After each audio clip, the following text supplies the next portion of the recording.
Hey guys, welcome back to my channel. My name is Lexi and today we are doing another pick a card.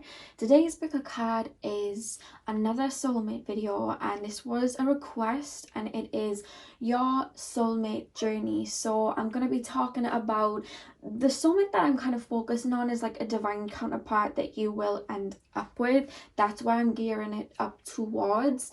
And I'm going to be talking about your journey to them. So I'm going to keep it kind of open and fluid to, whatever spirit want to show me, whether it's, your journey up until you meet them and how you meet them, just anything that they can give me. I do have my cards as well, so we can kind of predict like, like hair colors and eye colors, because I know some of you guys like that too. So I do have those as well. But we're just going to be looking at the overall energy of you and your soulmate and what leads you up to that meeting and what that love story is going to be like. I do want to say very quickly, if you hear a dog barking throughout my video, I apologize. My neighbors, I think they're outside, I'm guessing, and their dog has been barking all morning. So that is what that noise is, so I do apologize for that. But anyway, let's get into the video. So you guys have 4 piles to choose from. The first pile is the shell, the second pile is the white rose, the third pile is the amethyst cluster, and the fourth pile is the acorn. So do what you guys need to do to get in the zone. The timestamps for each of the piles are going to be in the description box, and I will see you guys at your timestamp. Hey pile 1, welcome to your reading. So if you guys chose the shell, then this is your reading. So we are going to be looking at the journey to your soulmate and your soulmate's love, you and your soulmate's love story is what I was trying to say. So spirit guides, can you please tap me into the collective of pile number 1 and show me pile number 1 and their soulmate's love story. I don't know why I'm being shown like a river and a lake. I don't know whether somebody's gonna go on like a first date there, or there's something very significant about a lake and a river. It could be something that you live by, or maybe you're even watching a video by that. Sometimes when I first start picking up on the collective of energies, I get random messages and they just show me like a lake kind of like running through like what looked like a forest, it feels like, but I'm being shown that. So pile number 1, can you please show me pile number 1's love story with their soulmate? Okay, so we have the Page of Wands. I'm gonna lay out the tarot first, just because I have a lot to kind of get through and I don't want to just like keep focused on one area. I want to kind of get it all out and go with that. But one thing that I'm actually being shown, you guys, as I tap into your energies, I do feel that your connection with your soulmate is going to be a slow burner, like when you do meet. And I'm being shown like there's an energy from your soulmate, like there's they're not going to know whether you like them back. So I do feel like you are going to start off as friends, to be honest with you. I am going to get deeper into that, guys. I'm just showing you a scenario that I'm being shown here. You are going to be friends with them first, but they're really going to very much believe that you are their soulmate and have a lot of love for you, but I feel like you're not going to be aware of how deep their feelings are when you are around them. And I don't know why, but when I'm being shown the river, I'm being shown the scene from The Little Mermaid when Ariel and I think the guy's name was Eric were in the boat, and this, do you know the song Kiss the Girl, and he's like kind of like shy to like kiss Ariel. I'm being shown that scene. So I don't know whether there's going to be a scenario like that where they're going to want to make a move but then they're going to be quite shy, and it's like the spirit guides are around them singing Kiss the Girl. Obviously it's not going to be exactly like that, but that's how spirit are showing me it in their own little funny way. My spirit guides are jokesters, to be honest with you, but that's what they're showing me when I'm tapping in straight away to your pile. Okay, that's way too many cards, Spirit. Can I have one more card before we get into it? Pile number 1, a soulmate love story. Pile number 1. I actually quite thought this concept was cute when it was suggested, which is why I'm doing it. We have the 7 of Wands, and the back of the deck we have the 4 of Swords. Okay, so one thing that I do want to say is I feel like you guys are quite connected to spirit, to be honest with you. I do see that. I feel like you've been on like a few quite a few ascensions in your time before you meet this person. And I want to say that this person's going to come in when you guys have been single for quite a while. So I'm either seeing you guys wouldn't have ever had a real relationship before, or you just would have been single for some time. And when I'm saying you would have been single for some time, I don't mean single and then like situationships here and there. I mean like you would have literally been it feels like you would have been going through a dry spell in more ways than one, is what I'm being shown. Like you really would have taken time to focus on yourself. I don't know whether it's shadow work you would have been doing, or just going on some sort of, you know, quest of self, or some sort of, you know, spiritual journey or something like that. Or maybe you were just really working on deep wounds and releasing them. But I really see that you would have been, you know, on your own for some time. And the reason I'm saying that is we have the Four of Swords here at the back of the deck, and straight away it reminded me of like Sleeping Beauty, and Spirit showed me this analogy of like Sleeping Beauty waiting in a tower. And it's like you're focusing on yourself, and it's like you, before you meet this person, you've kind of, I wouldn't say you've given up on love, because I don't see that energy in you. You're very open to it, which is why this person comes in, but it's not your focus. You're focusing on your work, you're focusing on your I hope that dog isn't too annoying for you guys. You're focusing on your work, you're focusing on your fitness. I'm being told fitness. You're focusing on your healing. And I feel like that is when this person is going to come into your life. And I'm being told that you would have come out of a very deep karmic phase. And by that I mean, I don't know whether you guys are still in that phase. I'm being told some of you guys are still there, where there was a lot of heartache, or a lot of people that did you wrong, and there was a lot of it, and it was happening to teach you self-empowerment and self-love, and to really get you to know yourself. That's why it was happening. But this person comes in when you have successfully completed that karmic cycle. So if you guys are still currently thinking back to somebody, or still hoping somebody will come back and apologize, this person isn't going to come in until you've completely like moved on and just don't care to what they're doing or anything like that. That is when that person comes in. I know sometimes that can seem quite far out, but honestly, once you look within and you do that work to kind of let it go, after a while it does get released. I'm being shown you doing that work to kind of let go, and kind of choosing to be abundant, and choosing to focus on self and self-love. And that is when this person is going to come in. But it's like your mind is not on love, your mind is not on you know, welcoming in a relationship at that time. You're in a very abundant time when this person comes in, but you're in an abundant time because you're so focused on you. And it's like there's this energy of your spirit guides kind of celebrating you, like you really have reached a particular point where you're feeling very free-spirited and very at one with yourself.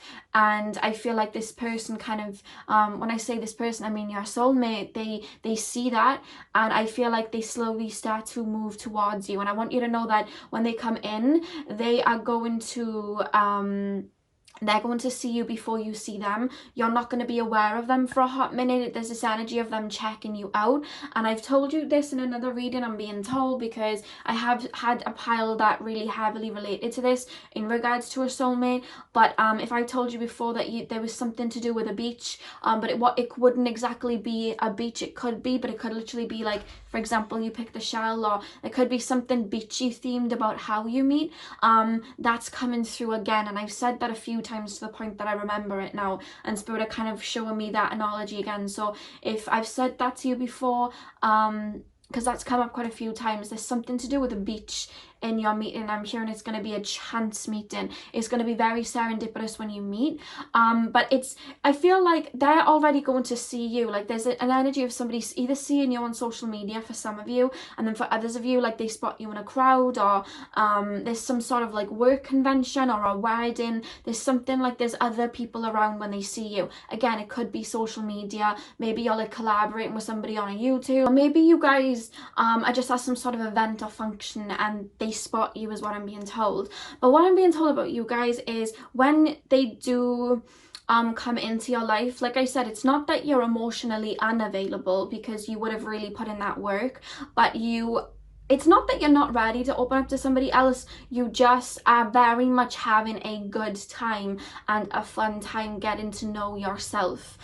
You know, this kind of like new version of you, and there's a glow up commencing when they step into your life. And when I say that, I mean, like, I don't know whether you're going to be changing your look or whether you're going to be just looking a lot better because you feel a lot better. And I don't mean that in a very kind of vain way. I just mean that you're going to be glowing when they see you, and there's an energy of them very much being in awe of you. And I'm hearing humanitarian work, so I don't know whether you're going to be you know, like helping people out. I don't know whether you're like a counselor or you give speeches, like motivational speeches, or you're a Reiki healer, I'm hearing, or something like that, astrologer, or you just do a lot of humanitarian work. But they're going to see that there's this energy of them being very in awe of you, but it's going to stir up some conflict within them, because I feel like it's I don't know whether you make it known to them, or there's something about like a social circle and you kind of making it known that you're very for yourself in that moment, or they can just energetically tell, because I'm hearing they're very intuitive, that you're very for yourself in that moment and you're very much focused on, you know, you and yours. And I feel like they're going to be like, okay, I really like this person, so how do I kind of how do I step towards them, how do I move towards them, how do I ask them you know, certain questions about what they're doing, how do I kind of get them on side, because I feel like you're, you know, they're very aware that you're very intuitive, and they're very aware that you're very you take no ish, is what I'm being told. That's the vibe that you give off when they do kind of meet you, is what I'm being told. So with the Judgment card and the Emperor card, I feel like they're looking at you with the Judgment card here as like, this is my soulmate, like, oh my god, like I've actually found like the one. But I don't feel that you will see that straight away, again, because you're very focused on yourself, and you are going to be very discerning towards them. And I'm hearing you're going to be feeling discerning because of your past, and I'm being told that is okay, and it's natural for you to be discerning towards them because you have, you know, had your heart broken in the past and whatnot. That doesn't, and I want you to know, because they're making me kind of like say this as a point, that doesn't mean that you're unhealed from your past. You are definitely healing, and you will be, you know, very much over that, but you're naturally going to be projecting some discernment towards them, because that's what you learned in your past cycle, and that's you kind of living it out, you know, having discernment towards them. And I do want to say as well, I feel like there will be more than one person stepping towards you as well as your soulmate. There will be other people, and I think that's going to add to the discernment as well, because you're going to be like, okay, this person's, you know, stepping towards me and they're saying this, but this person's stepping towards me and they're saying this. But the way that you identify them, the way that you come to realize that they're your soulmate, is because of the feeling that they bring. Because what I'm being told is, a lot of the time in your past, you've had a lot of karmic connections. You've had a lot of people that came in, love bombed you, told you everything that you wanted to hear, and then dipped or shifted up that energy, and it created a codependency. Or you had people that said everything you wanted to hear but never actually applied the actions. Whereas this person, I feel like you may have people stepping towards you like that, but this particular person is going to show you that they can trust you. They feel very either Capricorn moon, Capricorn sun. I'm really being shown Capricorn here, guys. I'm also being shown Cancer, and I'm also being shown Aries as well. That just got highlighted to me. It could even be an Aries season that you meet them, or you could be an Aries too, I'm being told, but Aries just kind of like flashed at me. That's what I was just shown. But you know, they're going to be a very stable person. They're going to be very successful on their own. They would have been single for some time as well, I'm being told, or they would have, at least 6 months, they would have been single. And they're very much like, they're in it for the long run, and they're going to feel very much like home to you. And the thing is, you will have people trying to woo you at this period of your life because you're glowing, but this person isn't trying to woo you like that. And listen to what I mean by that. They're not trying to make promises that they're not going to keep, in the sense that a karmic connection would, or someone that's just trying to put you on a pedestal or coming towards you with an idealistic view. They're not going to be trying to be like, oh, look at the car I drive, or, you know, I'll buy you this, or I'll treat you like that. This person isn't going to tell you these things. This person is going to show you, and this person is going to show up as a very dependable person in your life, somebody that I'm being shown will like give you lifts places, someone that will, you know, bring you your favorite drink. I'm being shown somebody that will really be a shoulder to cry on, or, you know, and they're really gonna, you're gonna know that they're your soulmate as time goes on, because they really congratulate you, and they really there's like a pride in them when they see you accomplish things, and they're going to really stand in as like a best friend for you. And I see you guys like laughing. I'm seeing two people in a car laughing. I'm seeing two people again sitting on like a beach, like on rocks, laughing. Like there's a lot of laughter here, and they're going to be like a best friend, but there's going to be this overwhelming love. Like there's this big space in your heart, and I feel like, you know, the other people that may try and step towards you, maybe I'm seeing like a mirrored sense of the past. Like they're going to try and tell you everything that you want to hear, or there's going to be this kind of intensity, but it's not in the sense of there's no safeness there, there's no groundedness there, there's just people kind of trying to tell you things. I do see you kind of seeing through it, because with the Seven of Wands and the High Priestess, I feel like a lot of people before this person comes in are going to step towards you with that same type of energy, and you're going to be kind of batting them off. Like you're going to really discern it, because you've moved on from that cycle, and you're going to be like, I'm not interested, I'm not interested.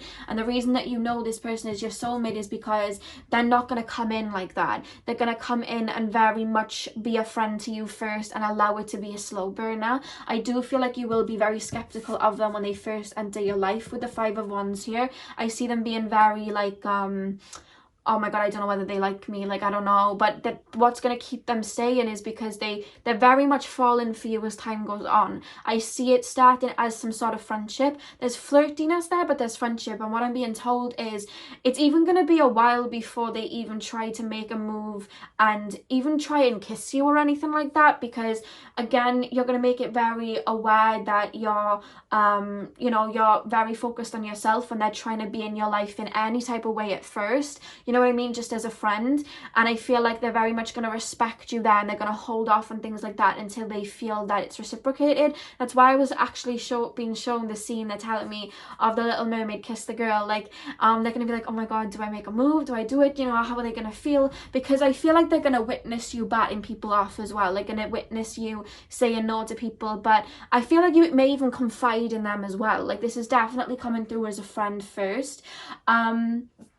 And I'm being told it's going to be a while until maybe you kiss, or there's going to be, you know, it's a slow burner. I'm being shown there's going to be at least 6 months where you are literally just friends and nothing else. Like that's what I'm being shown. And the thing is about slow burners is they're usually the more long lasting connections, because you build with a slow burner, you know what I mean? When we look at Taurus energy, they're very sustainable because they take their time. And the thing is that there is no rush, and this person sees that, and this person's like, I'm going to take it slow. Even though I'm seeing inside they're a bit antsy and they're wanting to make these moves towards you, they're gonna take it slow. And I feel like you're really going to appreciate that and see that as time goes on. But it's going to be very apparent towards, you know, the end of you being friends, where it starts to blend into something else, that, you know, they are your soulmate, because everybody else that was telling you this and that would have like fallen away, and they're going to be kind of like stood there, like still there and still doing for you. And their love language is, you know, doing little things for you, like making the bed, or you know, bringing you your favorite drink, or you know, like I'm being told, like even on like birthdays or maybe like a Christmas present or something like that, they're going to, like, because they listen to you so much, like I'm hearing you speak and they just listen, they take it in. And I'm being shown that like they're so good at gifts and presents for you, because I'm hearing they'll surprise you with little gifts here and there of stuff that you really want, because like I said, I'm hearing that they are financially stable, very into their work, I'm being told, and they make decent money. They're very abundant like that, so they like to share that, and I'm seeing them do that for you and buying you things and giving you gifts and stuff like that. So that's what I'm being shown. So let's get deeper into this. I'm going to pull out some oracle cards now. And we are going to get a little bit deeper. So Spirit guides, what else can you tell me about pile number 1 and their soulmate's love story?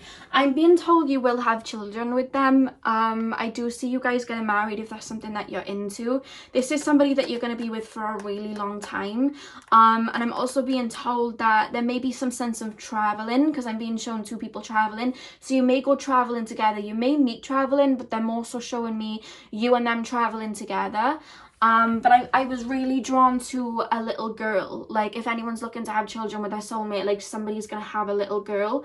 And I'm being told that, like, you're going to have very prophetic dreams before you give birth to your child with this person, because your child's very much going to be a starseed, and I'm seeing your child very much having psychic gifts. This is coming through, I've got to say it, and it's coming through as a female, and you're going to have a dream before you give birth, or even like before or after you've met your soulmate, where there's going to be like a child in a dream either talking to you or giving you a bit of information, or just letting you know that you're going to be with child at one point. Like, I'm just seeing that. So that was just for maybe like 1 or 2 of you. Take that as it resonates, but that really came through. Like, there's going to be like a psychic connection there with your first child. So pile number 1, I just got shown really quickly Sagittarius. So I'm actually being told that they have Sagittarius in their chart. They're more taking me there to them. Sagittarius, so like sun, moon, rising. Pile number 1, oh, that just jumped up and hit me in the face. Yeah, okay, we have refusing to see. Like, they're very much going to be for you. You know, when you guys are like quote unquote friends, and they're telling me to say quote unquote friends, because I do see there's going to be flirting, but it's almost like you're actually going to start to have a hunch that they are your soulmate, but it's like you're purposefully refusing to see. And I know you may think right now, why would I do that? Like, why would I not you know, be open to that? Why would I purposefully refuse not to see? But Spirit are telling me, like, this is something that you've been manifesting and wanting for a while, and you're going to be so focused on yourself at the time. It's not so much a fear that they're showing me, but it's like, oh my god, I don't know whether I'm ready. I don't know whether I'm ready for this. Like, I definitely feel like this person may be my soulmate, but I don't want to jinx it. Like, there's an energy like that. So you're kind of slowly like opening up to them, but there is this energy like you are refusing to see it, or at least act on it for a hot minute, out of like, it just feels like, because you've been, and I'm being told you would have been single for some time, it's like, what would I even say? Like, I'm feeling this energy, like, what would I even say? What do I even do? Like, I think I've forgotten how to kiss. Like, there's just an energy like that comes through, like, I've completely forgotten how this is done. You know what I mean? That's what I'm being shown. So it's more, they're making it more in a humorous way than a scared way of like, oh my god, I'm refusing to see. So don't take it like that. They're making it more in a humorous way. You're like, oh my god. And I see some of you guys pulling out your tarot cards if you guys read tarot, or asking your pendulum, or like even asking your spirit guides, like, guys, is this the one? Like, oh my god, is this the right one? Like, there's this energy of being a little bit frantic, but they're showing me it's in a funny way. It's not in a it's not going to cause you any turmoil or anything like that. There's something very peaceful about this situation, is what I'm being shown. So pile number 1 and their soulmates love story. Okay, yeah, we have the base chakra. So one thing that I am being told about you guys is sometimes you have a tendency to overthink. I'm actually being told you guys have a lot of air in your chart, so a lot of Aquarius, a lot of Gemini, or a lot of Libra. I completely forgot the 3rd air sign then, but I'm being shown that, or at least you have your moon in an air sign, or your Mercury in an air sign, and you tend to overthink a lot. And I'm being told that spirit's calling you when you do meet this person, if you do start to worry at any point, like, oh my god, what if this is just a lie? What if they are gonna hurt me? Like, what if this, you know, because you know, it's normal to have that because it's happened before. Spirit's calling you to really ground yourself and really make sure that you're meditating, and make sure that you're in a sense of peace. Make sure that you are keeping that mindset of what's for me will always be for me, and have trust in the universe, you know, have trust in yourself and have trust in the universe. They're telling you to really make sure that you're doing that and grounding yourself, because this is going to be a very grounded connection. This person is very practical and dependable, but I feel like you guys sometimes tend to get a little bit flighty if something is triggered, because sometimes you get worried. And even though I'm not seeing it too heavy, Spirit are calling this as a reminder for some of you that when this person comes in, make sure that you are grounding yourself, because I see that you're very much an ace at this point when you do meet this person of weeding out the wrong ones. But when the thing is, I'm being shown in the past, let me explain this to you so you're not getting confused. In the past, you've had people that weren't emotionally available. They never truly show you love in the way that they should have, but they played this cat and mouse game where they ran, you chased, and all of that. And the reason that we draw in people like that is because on a soul level, whether our conscious mind realizes it or not, we're scared to be loved. We are emotionally unavailable, which is why we're drawing in that energy, because our inner child is wanting to chase people that aren't treating us the best, to kind of prove, to get them to love us, so our inner child can prove to itself that they're worthy. And I feel like you guys fell into that energy in the past, which was a lesson you were releasing and breaking. But when we're in that energy and we're drawing in those emotionally unavailable people, we usually have people that are there ready to love us, but we don't recognize it because we don't love ourselves yet. And in this particular time when this person comes in, you finally do love yourself, but you had never opened yourself up to somebody truly loving you before. And that in itself, it's not a worry that they're showing me, it's just foreign, and you're gonna need a hot minute to adjust to it, because this person is so for you, so they're gonna stay, you know. And I feel like that in itself, I'm feeling like it's a tearjerker, like that hits something in your heart even now, like they're gonna stay. And it's like telling your mind, even though you truly believe that you're worth love when this person comes in, it's telling your inner child, even though that your inner child is healed and your shadow self is healed, it's like allowing them, like, okay, now that we've healed, we can open up now, like it's okay. And it's that first step that is just a bit nerve-wracking for you. And I want you to know that Spirit's calling you to stay grounded in that time, because maybe a little trigger comes up or maybe a worry comes up, but it's okay. Like when the bird begins to fly out of the nest, do you honestly think that it's like this, prosperous jump? Like they're probably a little bit worried or they're a little bit nervous before they make that jump, because they've never done it before. And you've never opened up your heart like that before. You've always given, overcompensated. You've never kind of opened your arms up and said, okay, I'm ready to receive. And I feel like this may be your first proper soul loving relationship, and I feel like that in itself will just be a little bit nerve-wracking, but it's just because it's something that you've never done before. It's not that you haven't healed, it's not that you're resulting back to your old ways. Like they're telling me to tell you that it's because it's something new, it's something new. And it's really going to be a healing moment when you are able to accept that. And I see it being a very healing connection for you in itself, because I feel like this connection, this person's teaching you how to teaching you a balanced relationship, teaching you how to love. That's what it is, teaching you to open your heart back up. That's a lot of this connection. And this person's aware of it as well, and does everything that they can do to make you feel at ease or make you feel comfortable. They won't be too much, and I'm being shown somebody making sure that you are, not only that your emotions are validated, because I feel like in the past people have said to you, when you've got upset over something, they've gaslighted you and told you that your emotions were too much. This person's going to validate your emotions and be like, of course, you feel that way. Like, of course you're nervous, like this happened to you, or of course, this is scary. They're really going to validate that in you, is what I'm being told. And I'm being shown that sometimes you guys need a little bit of reassurance, and they're aware of it, and they go out of their way to do that, like send you that little text while they're in work, or just like I'm seeing somebody just putting their arm on someone's leg just to let them know, like, I'm here. There's a lot of like tactile, like touchy-feely going on. Like they're really going to do that. They're going to make you feel very loved. there's just a lot of joy when I'm tapping into this. So pile number 1, can you show me there? Okay, this just dropped out, which is quite funny. We have heal literally here. So I feel like you've done all the healing necessary at the point that they come in. But I feel like the healing that you've done is shadow work healing, releasing and letting go. But what is also healing is, again, opening ourselves up to a love that we haven't had before, or seeing life in a different way. And I feel like you've never had a connection, it feels, where someone's truly loved your soul and done that. And that in itself is healing for you. And I feel like you've done all the healing you needed to do on your own in regards to love. And they come in to kind of like, you know, help that last part. And they're showing me it's not healing in a scary crying shadow work way.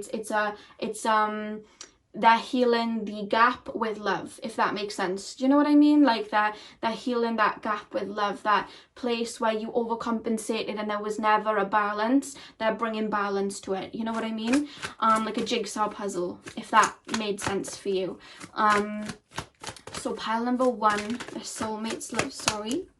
Okay, we have 2. Yeah, we have master. It's like they're helping you bring your heart out of that cage, because you're going to be in self-protective mode. And I don't see it in an unbalanced way. I don't see it in a way of, you know, pushing people away. But you are going to be like, I know my worth. I know my heart. I know how pure my heart is. And I'm going to hold my heart close to me and play my cards close to me until I am able to find somebody that shows me that it's worth opening that up. And it's like this person comes in to kind of unlock that cage, and you're going to understand why nobody else's key was fitting into that cage. It was because that key wasn't that key wasn't for that. You know what I mean? That key wasn't to your heart. You know what I mean? And that's why they didn't work out that way. And you're understanding that now, because had you got with people from your past, exes from the past, they wouldn't have fulfilled you in the way that you could have fulfilled them. Because, and I'm not saying you're better than them, I'm not saying anyone's above or below, because sometimes people take it and run with it. I don't mean that.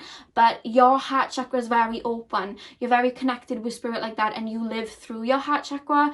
I'd go so far as to say you're a heart chakra person, and you give a lot. Like, you really like give a lot. And the thing is about this world, this 3D world that we're in, people jump into relationships for lust. They jump into relationships for ego. They jump into relationships to heal wounds, or fix, not heal wounds, but really fill voids. You know what I mean? They don't get into a relationship because that soul loves that soul and wants to build with them. It's always a lot of the time it's about ego, or what you can do for me, or I don't want to be alone, so I'm just going to grab somebody. And I feel like because of that, you dealt with a lot of people in the heart chakra. The heart space wasn't entirely open, and if you had ended up with them, it would have been extremely imbalanced. And actually, say now a relationship did work with them, you probably would have left them at one point, I'm being told, because you wouldn't have been fulfilled. Whereas this person is able to pour your cup right up to the top the way that you pour theirs up. You know what I mean? There's a reciprocated energy here, and you'll understand why none of those keys fit with anybody else before, because this person had the key to your heart. That's what they're literally telling me. And the next card we have is dreams coming true. So I feel like you've definitely manifested, or you have an idea of what you would want as a relationship. You have an idea of what you would want out of love, but I don't know whether you maybe have bashed it off at one point, like, oh, that's never gonna happen. It's you know, that's just my imagination. Let's get with the real world, I'm hearing. But you're actually gonna see that what you wanted for yourself and what your heart wanted for yourself, it can come true. Because I'm hearing you guys are master manifestors, and when this person comes in, there's a lot of abundance coming to you. I'm being shown financially wise, again, like I said, there's a glow up, but I'm also being shown like there's just a lot of little trinkets of abundance coming to you, like recognition in your work, I'm being told. But this is one of your dreams coming true. There's a lot of manifestations coming as you step into this new phase of your life. So pile number 1 and their soulmates love story. They would have gone through a lot of what you went through too. Look at that clarity of belief. So this person is very much, like I said, there's going to be a lot of synchronicities. I'm actually being shown like little things, like maybe one person has the same tattoo as the other, or you have similar tattoos, or your birthday's on the same date, or, you know, the same day of the month, or, you know, you have the same favorite color. Like there's a lot of synchronicities like that, and I feel like there's going to be a lot of dreams, like vivid dreams before you meet this person. Like spirit's going to really it's funny because spirit are really going to put it in your face, like this is your soulmate, there's a lot of synchronicities, but it's like, you know, with the refusing to see, it's like I don't know, like, you know what I mean? And it's like, what does it take? Like, you know what I mean? They're really gonna show you that this person is the right one, but I feel like it's, you know, when you're ready, and I do see it happening as a slow burner, but it's going to be very beautiful when it happens. Again, I'm being told that if you guys have a butterfly or an insect with wings, that is your kind of little totem as to, is this reading for you? That's why that's come through, clarity of belief. If you hear a noise, guys, it's just the ragbone guy doing his job, so we'll let him go past a second. Get your money, man. So, the back of the deck we have confront. So the reason that we have this card at the back of the deck, Spirit is saying, is because you would have chosen to confront your fears. I don't know whether you're choosing to do that now, whether you're in the midst of your shadow work now, or you're going to get to that point. But there's a point in time where they're showing me there would have been a point in time. So I'm almost feeling like you've already reached that point and you're already doing the inner work. But there would have been a point in time where you were like, okay, I keep drawing in these people that are not giving me love, are not, you know, giving me my worth. What is going on here? Is this something in me? And I see you guys seeing the pattern and really choosing to, again, break yourself from those chains. And that's why we have confront at the back of the deck, because it's you confronting your own inner demons, your own self-worth, your self-confidence, because I feel like you lacked that in the past. It's you confronting that brings you to this person. Like you literally, I'm being shown you literally changed the course of where you were at. You hopped dimensions when you did that. If you haven't done that yet, I see you doing it, but this is more coming up to me, Spirit is saying, as past energy. You're already on your way there, you know. That's what I'm being shown. So let's pull some more cards. I'm gonna ask, what should I ask? How are they gonna see you when they meet you? So what's their soulmate's energy gonna be like when they meet them? Like, what's their soul? Okay, this just jumped out. Okay, so we have guilt. I release any beliefs that no longer assist in my soul's growth. And this just jumped out. So let me ask Spirit why we have guilt. I release any beliefs that no longer assist in my soul's growth. For some of you guys, and this is for a very small few of you, this could be somebody that you may have had a connection with in the past. They worked on themselves and came back, which is why you're discerning. That is something that I'm being shown, but it's literally for about 20% of you. So if that does not sound like you, literally discard that message. It doesn't have to be. I'm also being told the reason that I'm seeing the guilt card is because I don't know why, but I'm being shown that this person in their past, this is what I'm really picking up on, this person in their past would have been gaslighted by people in a relationship. Like they would have given a lot of love to that person, or, you know, shown a lot of love or shown a lot of emotions, and then those people wouldn't have treated them well, and then they would have like stepped away, and then those people would like guilt trip them to come back. Does that make sense? Like that's actually what I was shown when I saw guilt. I don't know why, but that just came up. So I don't know whether they would, because it's coming through more like family. So I don't know whether they would have had to release a family member or something like that, but that is coming through. Like they may have a lot of guilt in them, but it's not their guilt. It's like someone's made them feel bad for something. So I don't know whether this is like a parent or like an ex or something like that, but I feel like they've had to cut people off. And these people have kind of like gaslighted them and made them feel guilty for doing it. You know what I mean? Like, you shouldn't have done that. I can't believe you've done that. I don't know why that came through, but that literally just popped up. That's going to be in their energy. I don't know why. Maybe they're worried about that happening with this connection. Obviously, it's not going to happen. I don't see you doing that, but that just came up. So those are the two analogies that just got shown. Take them as you see them. Pile number 1. Show me their energies and emotions when they meet, when their soulmate meets them. Okay, 3 cards just, okay, 3 cards just dropped out. So the 3 cards that dropped out, we had obviously guilt, and then we have patience. So this has not shocked me because, like I said, they're going to have to be very patient, and they're going to one thing about you, I do feel like you are quite connected with spirit. You are quite, you feel very divine feminine. You feel very at peace.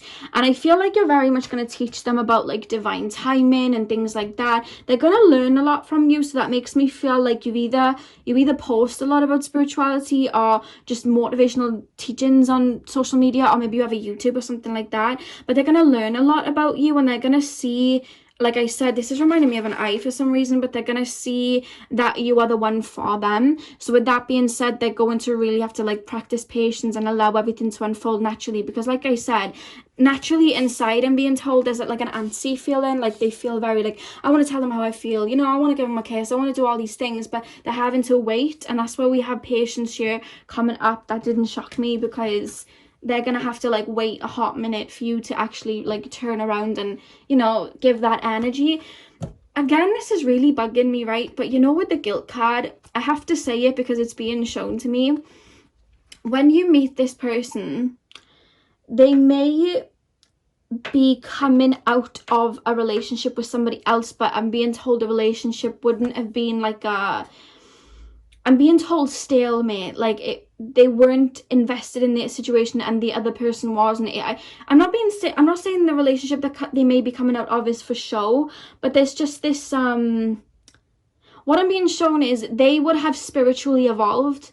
They would have gone through their own awakening, and they would have outgrown the relationship or outgrown a situation. And I feel like they may still be carrying that guilt with them of outgrowing that person and moving on when they do meet you. You know, that's, again, for some of you, again, they're showing me like 30% of you. So if that doesn't resonate with you, you can discard it. Don't worry. This is general. Remember that. But I'm also being shown with the guilt card as well. I don't see third party, don't worry, but there is an energy of there may be a like jealous person, but it doesn't feel like an ex. It feels like you know, I said you may meet somebody in like a group. You may meet your soulmate in like a group. They're being shown it's like a group of friends, and it feels female, so it's a female energy I'm picking up on, and they're seeing that your soulmate is really into you and liking you. And I'm guessing there's this feeling of they thought that they would have had a shot with this person, and there's like a jealousy there. There's like they thought they could have been with that person, but this person only has eyes for you, and there's a jealousy, there's a they feel annoyed. That's what's coming through with the guilt card as well. And I don't know whether they, you know, hear through the grapevine, oh, that person really liked you, and they're like, oh, well, I didn't know, and there's guilt. But there's just something about them having to let somebody down because they're so for you. And I don't know why. Again, take it like it resonates. We don't know how things are going to unfold, but that really was nagging at me to kind of revisit as I was getting into that, and I was, you know, tapping into that card that was coming back. So again, take that as it resonates. And the next card we have is abundance. So what I want to say is you are very much going to be in abundance when you meet this person. I'm literally seeing somebody being showered in gold coins. Like, there's going to be so many manifestations coming through for you guys. And I just see, you know, that they see you so abundant and they're wanting to be a part of it, you know. And I feel like you both bring out the best in each other. And because you do that, and there's so much love and abundance there, you are magnets for just, how can I explain this? You're magnets for the good things in life, if that makes sense. You know what I mean? Your manifestations, it's like they work a lot more. I'm actually being told you may do like sex manifestation. That's just throwing that in there, was shown that. But I'm being shown that a lot more of your manifestations are going to come to fruition when you get with this person, and when they get with you, vice versa for them, because you have this aura about the two of you where you are just very whole and very content. There's a lot of gratitude here, and I feel like you're going to have a very abundant life with this individual. So we also have Leo. So your person may be a Leo, but I'm actually being told I don't feel that they're necessarily a Leo. If you want to run with that, if that resonates, and they can be. But you know, sometimes with Leos, they like to show that person off that they're with. More so with Leo Venus, this is, but they like to show that person off. They like to do these big grand, you know, gestures, and they like to really share their love. The thing about Leos is they have big hearts. They're going to be very like that to you. They're going to see you as the shining star, and they're going to want to like literally like put the spotlight on you. I'm seeing them posting you on their social media and just feeling very lucky and wanting to kind of like shower you in gold. It feels they're very much going to be for you and making you feel very abundant, is what I'm being told. So another card, Spirit.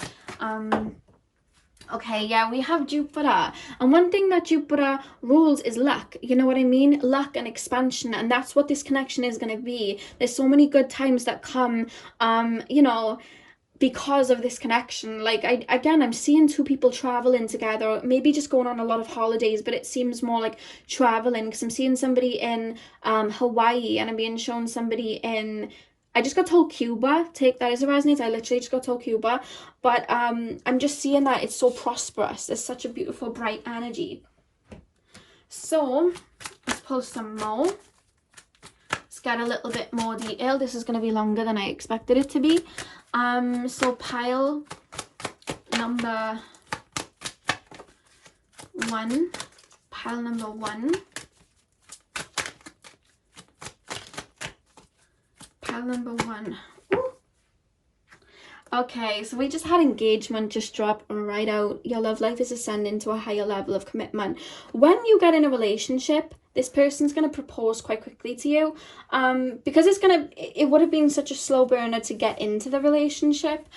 Even though you say now you would have been in a relationship for 6 months, you would have known each other and being shown for like a year and a half, almost. It almost feels like 2 years, or like a year. I'm being shown a literal timeline of a year and 8 months. I don't know why, but this person's gonna be like, you know, I've waited long enough, like I've never felt like this before, I'm just gonna propose. So the minute that they know that you are, you know, reciprocating that energy and you are in that relationship, I do see them proposing quite quickly. I do feel like you more so are gonna want to take your time with the whole wedding thing, but they are gonna propose quite quickly. Like they're gonna want to put a ring on it straight away, is what Spirit is telling me. Like they're very like that, like you're mine. You know what I mean? And not in a possessive way, but just like, you know what I mean? Like they're just so excited to do that, you know. And I don't, you know, sometimes we get with people and they've been engaged before, married before. They wouldn't have been. This is their first time like proposing to someone. You may have karmic memories from past lives come up with this person as well, or you may both remember certain past lives as well. We also have stay optimistic about your love life. Positive thinking and faith will bring you romance. So one thing that I'm being told is, even right now as I do this reading, there's a worry that this isn't true, or you're not going to have a soulmate, or, you know, that there is a worry about that. And I'm being told for you guys, like from your spirit guides, like you need to stay open and positive and believe that you are worthy of this love. And that's something that brings this connection in, knowing that you are worthy. And look at that, past life relationship. You have known each other before. Like I said, you're going to have karmic memories with each other that really resonate. I'm going to put that on top of this one as well, clarity of belief. But yeah, you're going to have past life memories. But like I said, this person's going to feel like home to you. You know what I mean? Very, it just feels like celestial. It feels like, I don't know whether you guys didn't have like the best childhood, so it's hard for you to feel like home anywhere. Maybe you have like Saturn in the 4th house or something like that, but I just feel like this person feels like home, you know. Maybe you guys are just strong star seeds and you never really feel like you fit in anywhere, but this person just feels like home. So I'm gonna pull these cards now, guys, and these things, you know, these cards have like, you know, black hair, brown hair, red hair, whatever on them. So remember, this is a general reading, so if you don't like something on this card, remember it is general, so just take it as it resonates. But pile number 1. Oh yeah, look at that, friends first. This person's gonna like come towards you as a friend first and be that kind of, I'm hearing helping hand. Like they're gonna be someone that's like oh, like you're running errands today, or do you want me to drop that off at the like post office for you? Do you want me to like take that there, or you want me to, you know, you want me to go pick up that thing that you ordered? I can go do that for you. I'm sure I'm like gonna give like a lot of helping hands, but it's like you're just kind of like, oh, that's a nice person. You know what I mean? You're not gonna be like, they like me. You're gonna be like, oh, that's so nice, like, you know, that's a nice person. Like, you're just gonna kind of be oblivious when they're doing that to you. So pile number 1, we have health. I do want to say this person would have struggled with their weight in the past, but when you meet them, their bodies, when I'm being shown their body, it's very toned and it's very fit, but it's because they've really worked hard to get it like that. Like, they're going to be very health conscious. Maybe they have like they've had people around them that have had bad health or something like that, but there's something about them that's very like, they eat very clean. I'm hearing organic. They may be vegetarian or vegan as well. Like, they're going to be very focused on their health. So pile number 1. Hello. Okay, so we have passionate. So they're gonna have a lot of fire for you. Like I said, like they're gonna see with this Leo card as well. It's like they're gonna have a lot of passion for you. They're gonna be ride or die for you. You know what I mean? Like, their heart's really gonna burn for you, and I mean that in a good way. Like, they're very much gonna be for you, like, very strongly.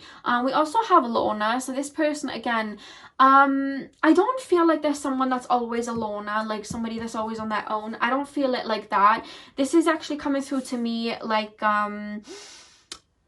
they have a lot of people around them, but it's more so acquaintances. They can do small talk with people, they can spend time with people, but what I'm being told is, especially before they meet you, they would have gone on a little bit of an ascension themselves, and they're going to feel like they don't really fit in anywhere, or they would have maybe always felt like that. Like, I can talk to people on a surface level, but no one's ever hit my soul before. That's where you come in and make them feel like, oh my god, you know. They would have been around people that they felt like they'd outgrown their circumstance, it feels, and then you come in. So in a crowded room, they would have felt alone, is what I'm being told. I see them around a lot of people, to be honest with you, but it's like they're very ego-based connections, or like they're very surface level connections, and this person's kind of, it feels tired of having to change their vocabulary or talk in a very watered down sense. You know, like when you've gone through an awakening and then you have to kind of go back to say like an old job or something like that, and you just have to water down like a lot of your conversations to make it make sense, because if you start talking about chakras and consciousness, people are going to be like, what are you talking about? Like, I thought we were talking about Kim Kardashian, like I don't get it. And you have to kind of meet them at that level. Not that there's a level that's above or below, like I said, but there's that type of energy. Like, they're going to feel quite alone, like alone in a crowded room before you step in. That's why they're so for you. I'm seeing the song from the Avatar movie, I See You. Like, they're gonna see you, like your souls are gonna be like, I see you, you know. And so we have blue eyes. I straight away heard Ocean Eyes by Billie Eilish then, so take that as it resonates, but that's what I saw when that dropped out. We have same age. Now you can take that in whatever way you think same age is. For me, I think of same age as like 1 to 3 years apart, but say now you think the same age is like within the 5-year group, take it as that. That's what I always say with that card, like whatever you feel same age is. If you feel same age is literally the same year you were born, take it as that. We also have family orientated. This person is really going to be for like a family. Like, I feel like they're either going to want a traditional family, or they're going to be very much wanting children with you. They are going to be like that. They're going to want a family. Some of you guys, I'm being told they had a very good family life, and then others of you, I'm being told that they didn't. So that's a mixed bag, because obviously, you know, you're not all going to meet the same exact person. So you know, this is general, but they're showing me a mixed bag. Some of them haven't had a perfect family, and that's why they want one, but then others of them have grew up around a lot of family members, and they want to kind of mimic that and have that, you know what I mean. And then we also have humor. Like I said, this person's going to be really funny, going to make you laugh. There's a lot of jokes, inside jokes here. And then we have past life connection, past life relationship. So we have that come up twice, so that's a confirmation that this is a past life connection. And then we also had athletic. So like I said, this person's going to look after their health. I don't see you meeting them in a gym. I don't know whether you're going to bump into each other in the gym after you've met, or you're going to go to the gym together when you're, you know, when you're together, but there's something about you two working out together or something like that. And we also have leader of the pack. This person very much has leadership energy. I did say I saw Capricorn at the beginning. They kind of command respect without even realizing it. It's more in like a they have a lot of wisdom, you know, and they're very stable like that. They're not someone that's going to fly off the wall with erratic emotions. I do see them having some Cancer or something in them, but whatever water they have in their chart, they're working on the lighter side of it. They've released the shadow aspects. They're very grounded in their emotions is what I'm being told. And then we have medium height.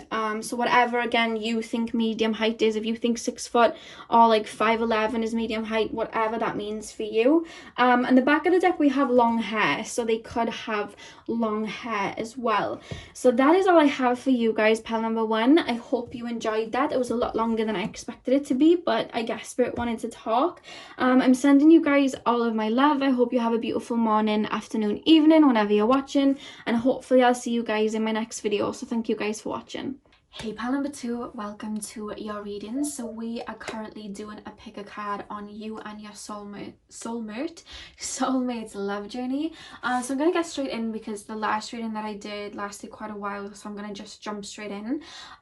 So Spirit guides, can you please tap me into the collective of pile number 2? Straight away they're showing me Taurus. I don't know why. I don't know whether they're indicating to Taurus season, or your person's going to be a Taurus, or you are Taurus or have a lot of Taurus in your chart, but they just show that to me. So take that as it resonates. So Spirit guides, can you tap me into the collective of pile number 2?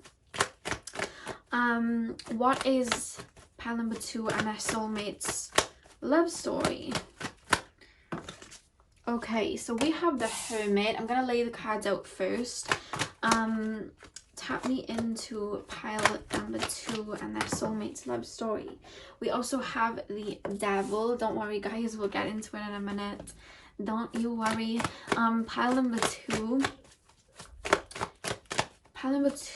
and their soulmate's love story. So we have the Knight of Wands and the 4 of Cups. Pile number 2 and their soulmate's love story. We have the Page of Cups. Pile number 2 and their soulmate's love story. I just heard the Jhené Aiko song Moments, and she sings, we both had a past full of sorrow. And then she sings, let's cancel everything tomorrow, I always get caught up in the moment with you.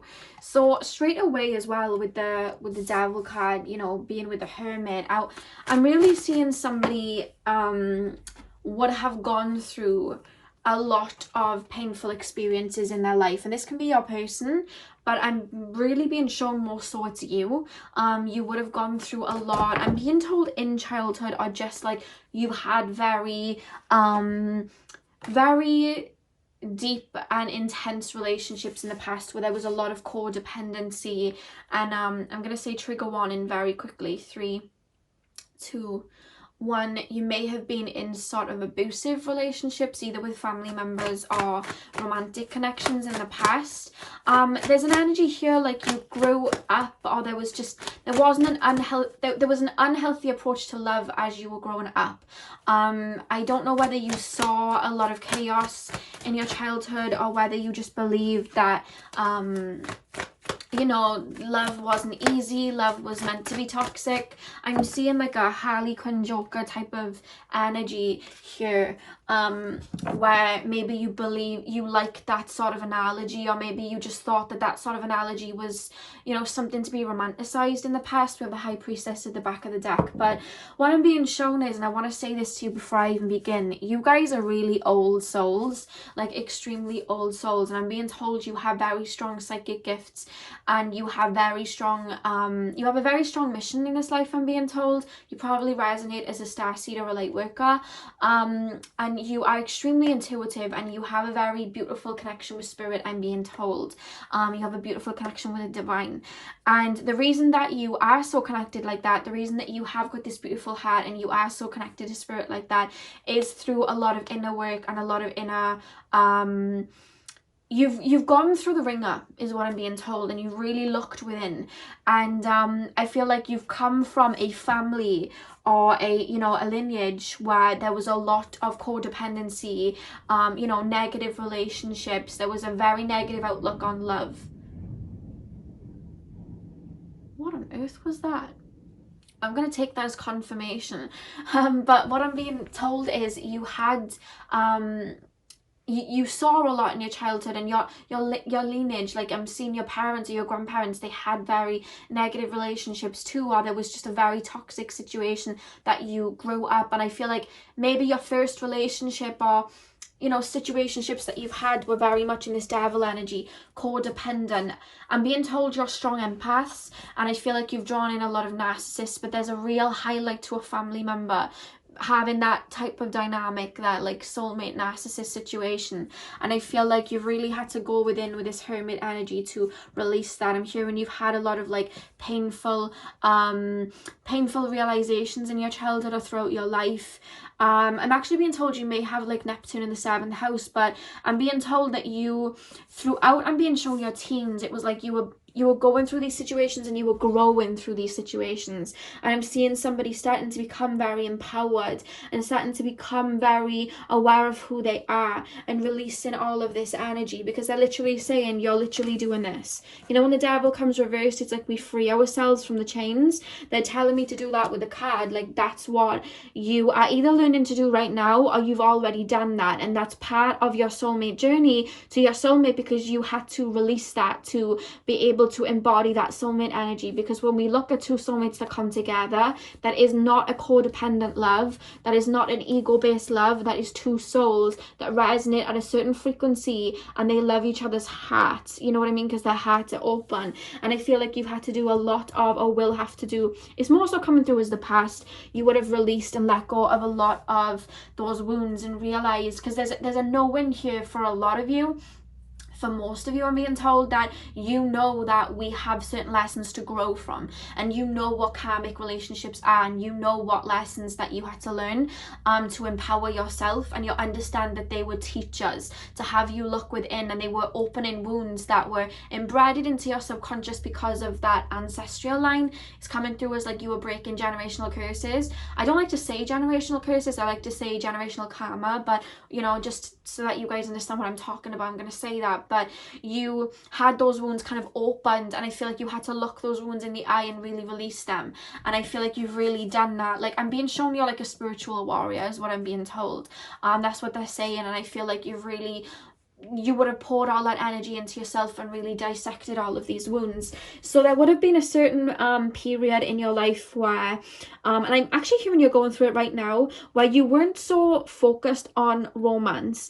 Many people are trying, I'm being shown like many people trying to step towards you with this card, but it's like I'm not interested. And I feel like it's because you're purging out old situations and old relationships and situationships.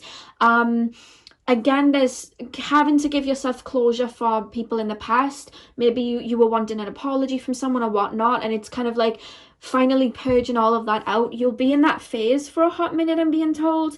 And I feel like while you're in that phase and you're purging and you're focusing on yourself and you're working on yourself, somebody is going to come in. And I'm hearing, here we go. I'm hearing the Ariana Grande song. If you guys, I don't know whether some of you guys are new here, but I say there's a lot of Ariana Grande in my readings. Like she likes to pop out, and they're playing me her song, Just Like Magic. Like somebody literally just like turns up on your path when you least expect it, when you're not even looking for it, when you're not even thinking about it. Somebody, I'm being shown, it just like pops out at you. It literally just comes out. They're saying just like magic, singing that song. They're playing that, and I feel like somebody's gonna pop out, and I feel like it's going to come at a time when you're in a completely new phase, kind of similar to pilot number 1, but I feel like you may have been drawn there, but I feel like you guys have really gone through some deep, it feels like trauma that you've released and let go of. And I feel like that's why it's such a long time coming. And this is a very divine counterpart. Like, I'm being told you and this person are going to do a lot of work together spiritually. It's like I don't know why I just heard master manifester. I don't know why I heard that. But it's like you're moving mountains with this person is what I'm being told. You're very like for each other. I'm hearing you've had past lives together. You've had a lot of lives together, but in this particular lifetime you wanted to have a lot of time on your own in this kind of hermit energy to really, again, release these wounds, but you know, to learn and go through the earth experience on your own until you met this person. It's like I'm being shown somebody that was completely entangled in, you know, generational wounds and whatnot, and then having to kind of create order out of chaos and release themselves from all these wounds so that they can empower themselves and be at that energy of this person, and they've had to do the same. You know what I mean? There's a lot of mirroring with this person. I know some of you guys like to call that twin flames or whatever, so you can call that whatever you'd like. I personally just say divine soulmate, divine counterpart, but that's up to you. But that's what I'm being shown. There's a lot of mirroring here. Like, you would have gone through those same experiences, and this person is just literally gonna be like, boom, they're on your path. You know what I mean? And I feel like when they're on your path, you're going to be in such a new phase. It's like all of that past pain. It's like, I'm not saying you would have forgotten it in the sense like you've forgotten the lessons. You, for a while, I'm hearing, would have been living in the past. Like, you would have always been nostalgic, thinking back, like, why me? Why did this happen? And there was I'm being shown for like at least a 5-year period, which I'm hearing that you're actually coming out of, or you may still be in it. You would be reliving the past all the time, and you didn't understand why you couldn't let things go. And I'm being told the reason that you were doing that was because there were still wounds or answers there that your soul was still trying to look through. You were still trying to understand why somebody did this to you, or this happened, or this happened. And the reason you were replaying it was because your soul needed to find the answer to it, because that was going to help empower you. And I feel like when this person comes in, you are really looking at that, at your past, and being like, okay, I'm gonna like put it away now. Because one thing that I found is when I heal deep wounds like that, because if you guys are really resonating with this devil energy and having to release that, I've had to do that myself. And once I finally released a situation, I remember the wisdom and I understand what happened, but the memories become distorted for me because I no longer need them, because I understood the lesson. And I'm seeing that for you guys, like, you're no longer living through your past like, oh my god, I'm gonna, this is gonna be a painful experience, I'm going to get in a relationship and it's going to hurt me, or I'm constantly on the defense. It's like you understand the lesson, but that living through your wounds isn't going to be happening anymore. You know what I mean? I'm being shown them just being released into the light, and you just living through that wisdom and being very free spirited in this full energy. And that is when this person comes in, and they're just going to fall onto your path very quickly. I'm being told it's literally going to be like 1 minute they're not there and you're single, and you're just living life abundantly because it feels abundantly. You feel like the fool, and then this person just comes in, and I feel like there's going to be such a resonance with this person. Like, I'm being shown it's like two souls that are catching up. I've said this in another reading of mine, so I may have told you that before, but it's like two souls that, yeah, okay, in physical you've never met them before, but your soul really remembers them. There's a lot of like memories coming up here. There's something about their eyes for you, I'm being told, and them to you too. There's something about the eyes that just looks very familiar, and like we say, the eyes are the windows to the soul, and you guys know that. I'm being told you like to read people through their eyes, or you can usually tell people's energy through their eyes, and I feel like there's something about their eyes that feels like home to you, or just feels that you feel very connected to them. There's a lot of staring into each other's eyes and being shown, but this person comes in and you know straight away. Like, this isn't a case of, oh, they were my friend and I didn't know. Like, I'm being shown like, or even if you do start as friends, because I'm being told some of you will start as friends, there is still this resonance within you. Like, you just know within you, like, this is my person, even if it hasn't been spoken yet, and maybe you're still waiting, or maybe you're wanting to be single, whatever is the case.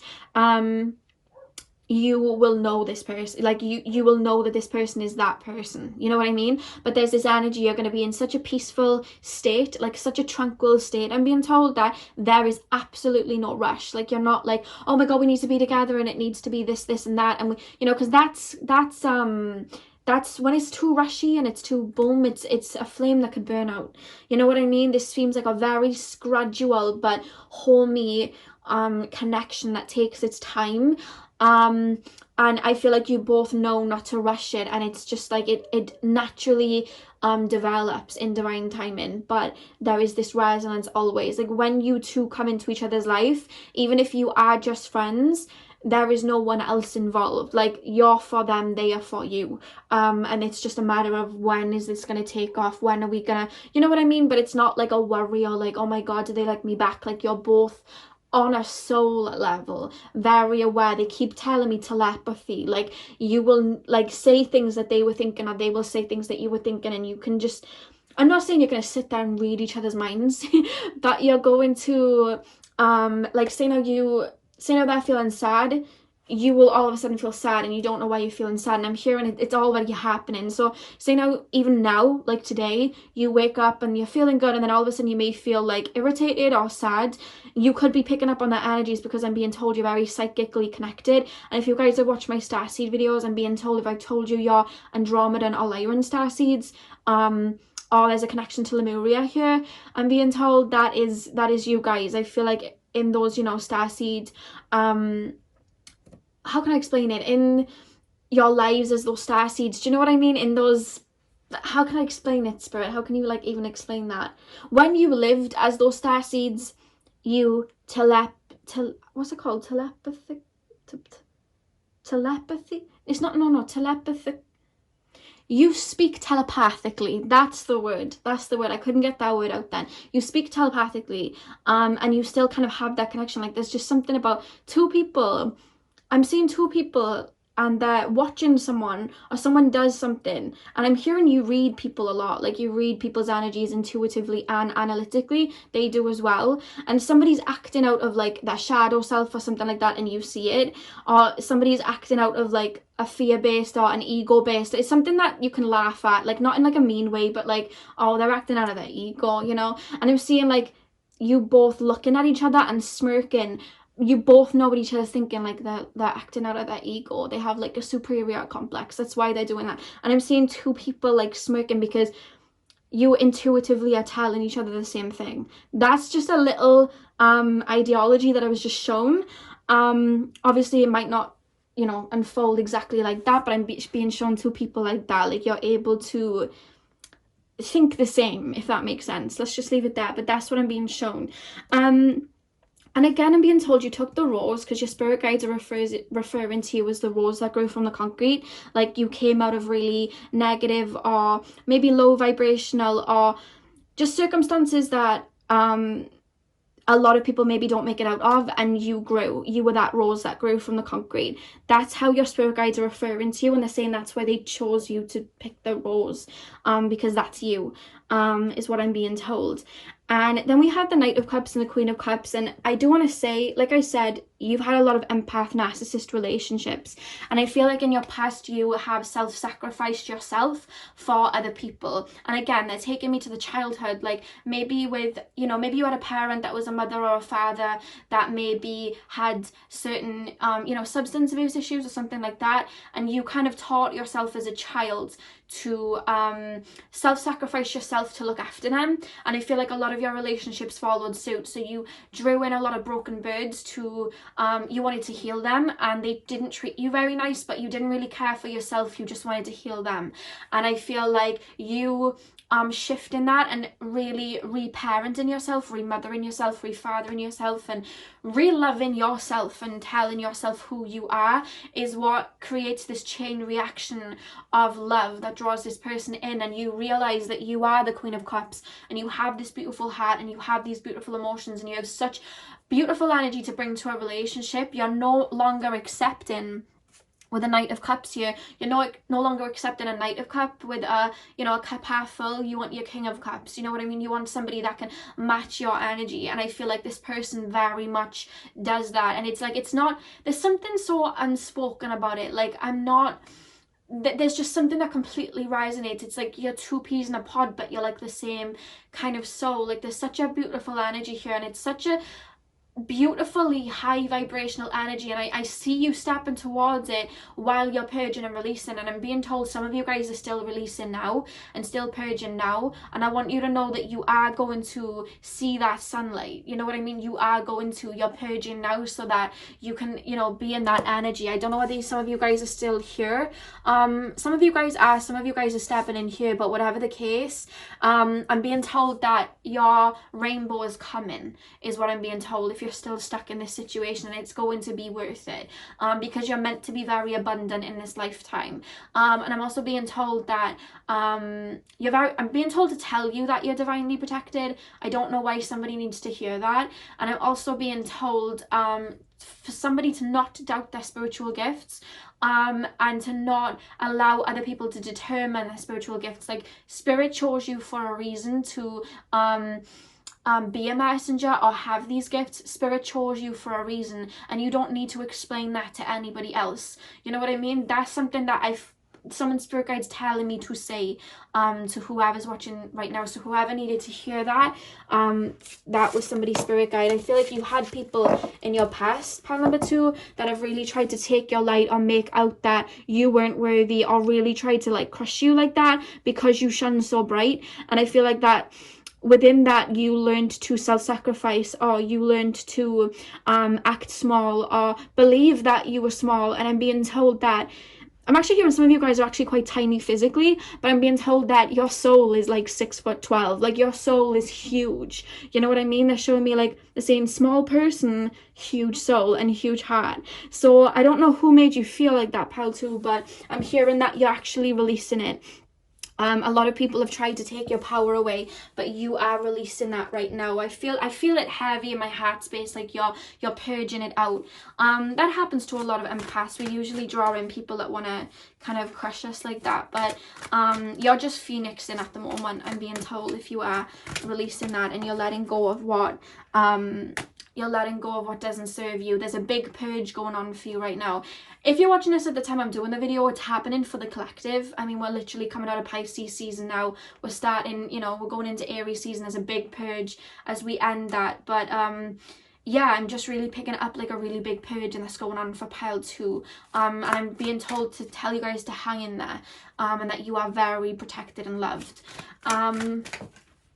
Okay, so this card just jumped out as I was saying that. We have trust. So I do want to say, I feel like because of your past, because of people that may have hurt you, there is this energy of like, am I going to have the same situations happen again? Am I going to draw in the same type of people again? And there is a worry, but I want you to see this card. We have trust you, and at the top we have a 0.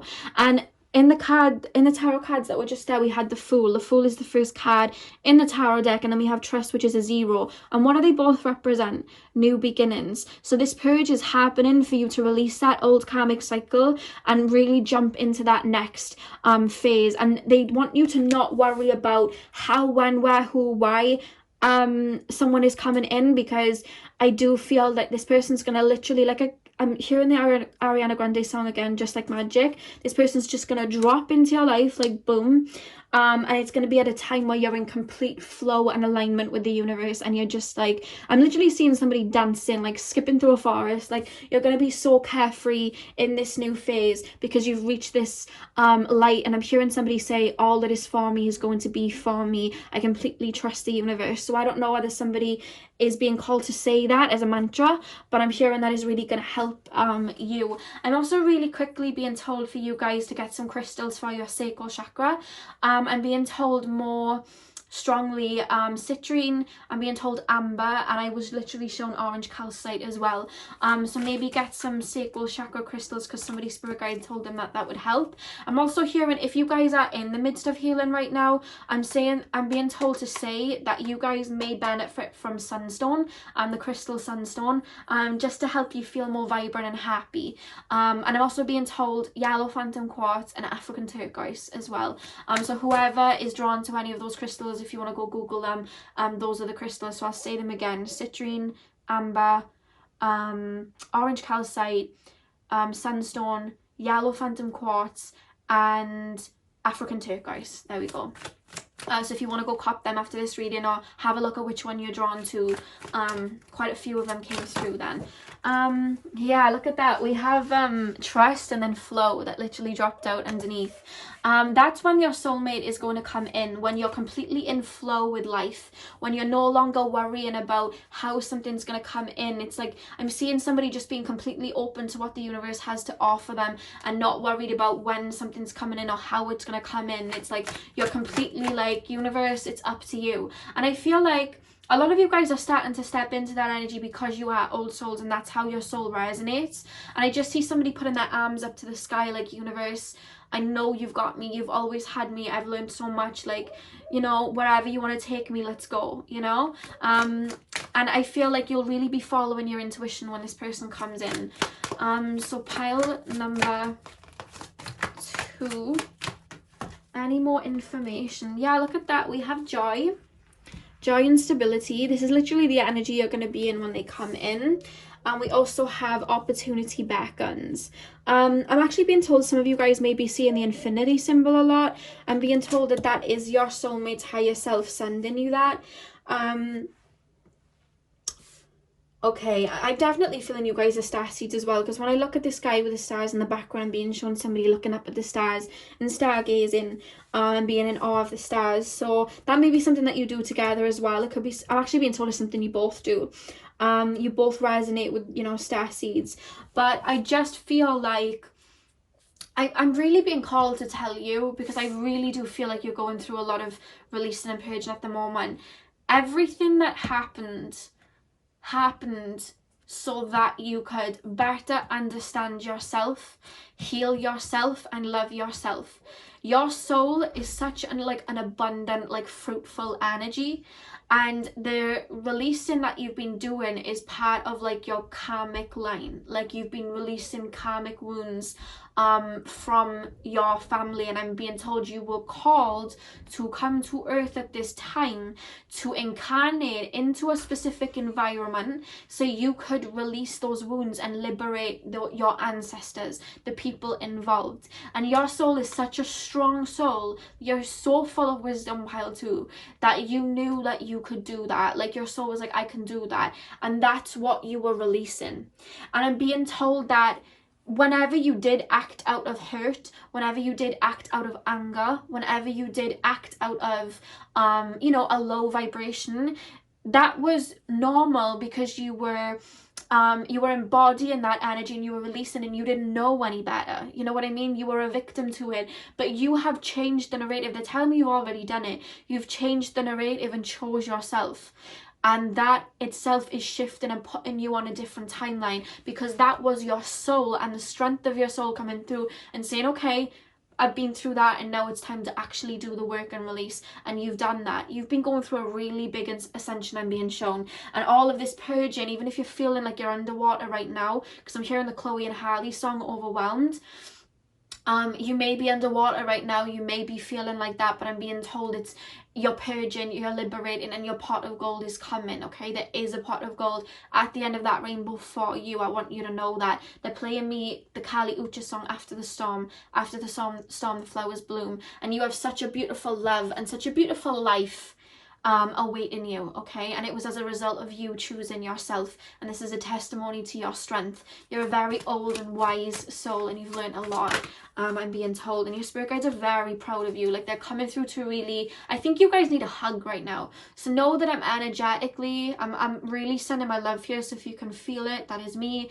I'm energetically, if you're open to it, I'm literally putting my arms out here, so maybe you could feel it. Put your arms out with me. I'm giving you a love. I'm giving you my hugs right now. Okay, if you can feel me, I'm here and I'm giving you a hug. Like you're okay.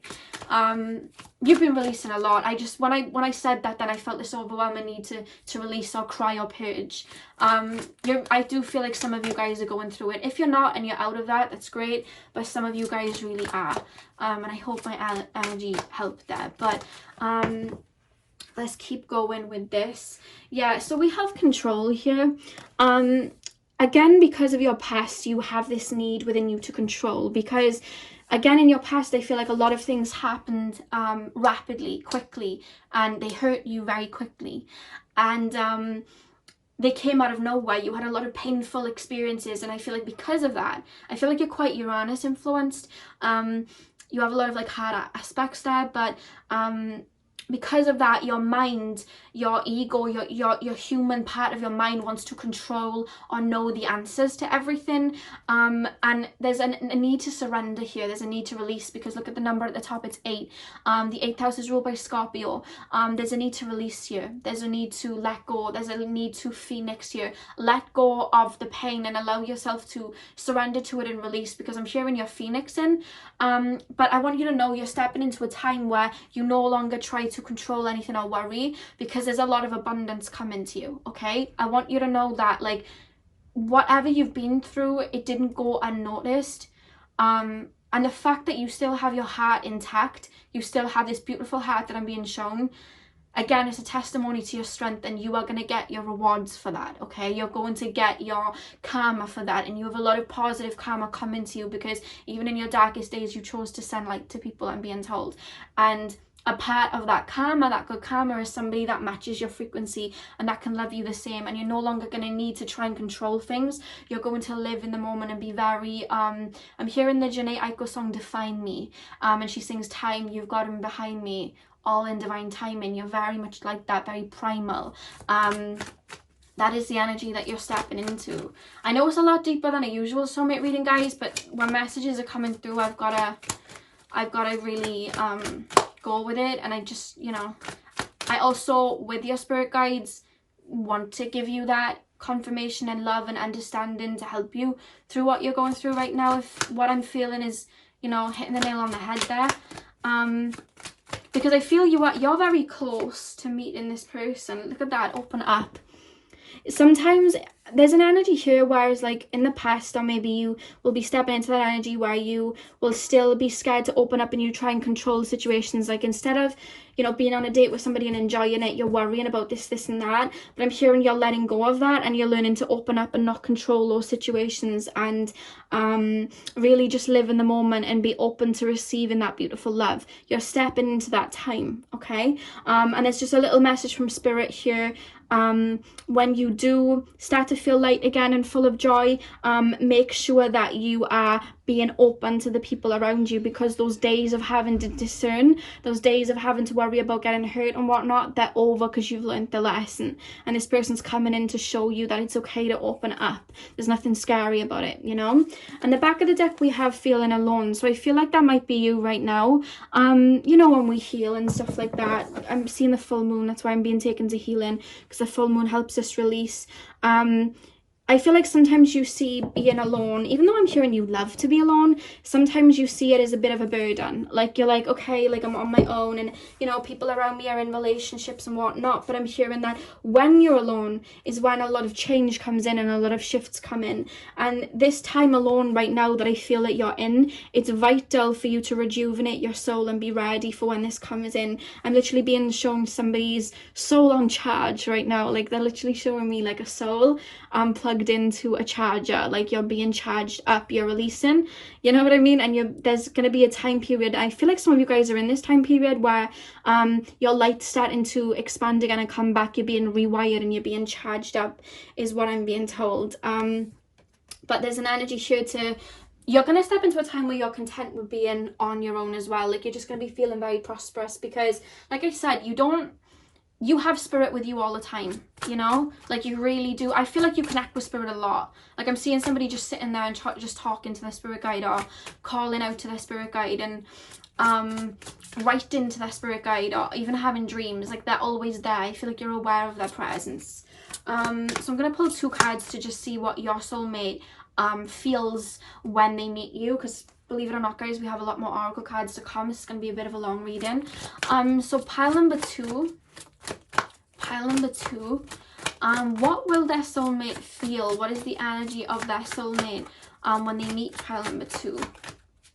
One thing that I want to say is that your soulmate really loves your smile. There's something about your smile that they love. Like, I'm just sharing, like, you light up a room, like you have a very beautiful smile, and they're really gonna, you know, like I said about past connections, you've had very emotionally draining, or emotionally, you've had connections that have been very ego based in regards to you. Like, because I'm hearing you're very attractive, very much idealized you or put you on a pedestal, and then when you acted out of that pedestal they ran away, or just like, you know, they liked the energy you were given but they had no desire to give it back because you were feeding that ego in ways. Like, that's what I'm being told. And I'm being told they did like you, but their heart wasn't open in the way that your heart literally shines. Like, and I'm not saying that you're above or anyone's below. I said this in the other reading. It's just that you are a very old soul and your heart chakra is very open. And this is a world right now, I know we're going through this ascension, but there's still a lot of people in this world that do not have their heart open like that, and they like to come for people like that, or attack people like that, or see people like that as weak, or they don't, nobody cares for the richness of somebody's soul and somebody's heart anymore. Like, we're stepping into a time where we'll see that again, but you know, a lot of the time people care for ego and what people have and the stability people can bring, or, you know, what can they give me, you know, like it's very ego based, and not a lot of people understand the, you know, not a lot of people want to jump into a relationship with somebody just for their soul and their pure energy that you have. And I feel like you're very extremely attractive, so people run towards you with that, but you had such a beautiful heart and such a beautiful light. It's like you shone a light on their triggers and then they ran, is what I'm being told, because you were so pure. But this, your soulmate, I want you to know, your soulmate is very much like you, very open in their heart space and very high vibrational. They just feel like a starseed, and they see you and they see your heart and they fall in love with that. And I'm hearing that I'm just seeing something about you giving to people, you giving love to people, and you smiling and you laughing, like they see the purity in you, and that's what they fall in love with, the purity within you, that I feel like a lot of people haven't been able to see because they didn't see it in themselves. This person sees that in you, and that's why they fall for you, I'm being told. We also have change. So again, you know, I said that you'll be really in this new phase of your life. They will be too. And I feel like that's the chapter where you're both together, you know. I'm actually hearing you're going to be with each other then for life. Like, for the rest of your life, you're going to be together. Sometimes I see stuff and it's like, okay, they're going to be together for a long time or whatnot. You're going to literally marry and build with this person, and you're going to be with them for life. Like, it's literally you two.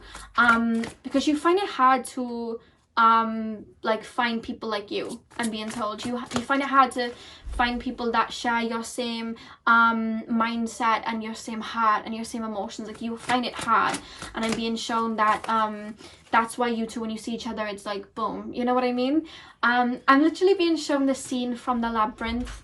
I may have said this to you before because this came up in a different soulmate reading, but I'm being shown the scene from the labyrinth when Sarah and the guy, I think his name's Jared or something like that, I don't know, forgive me if I'm wrong, but they see each other in that room with all the people dancing, and they just like start walking towards each other, and it's like all mystical. That scene from the labyrinth, I'm being shown that, like, there's just something about you two, like you're on that same frequency and something just clicks. Pile number 2, there's something about animals here as well. I don't know whether you're gonna meet them,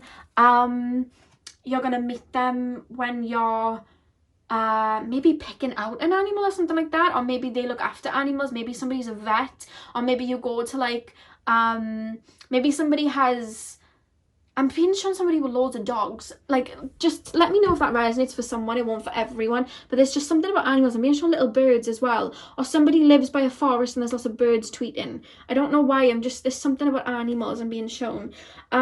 We then have acceptance. I am learning to accept the things that I cannot change. So this person comes in when you find complete peace and tranquility within yourself.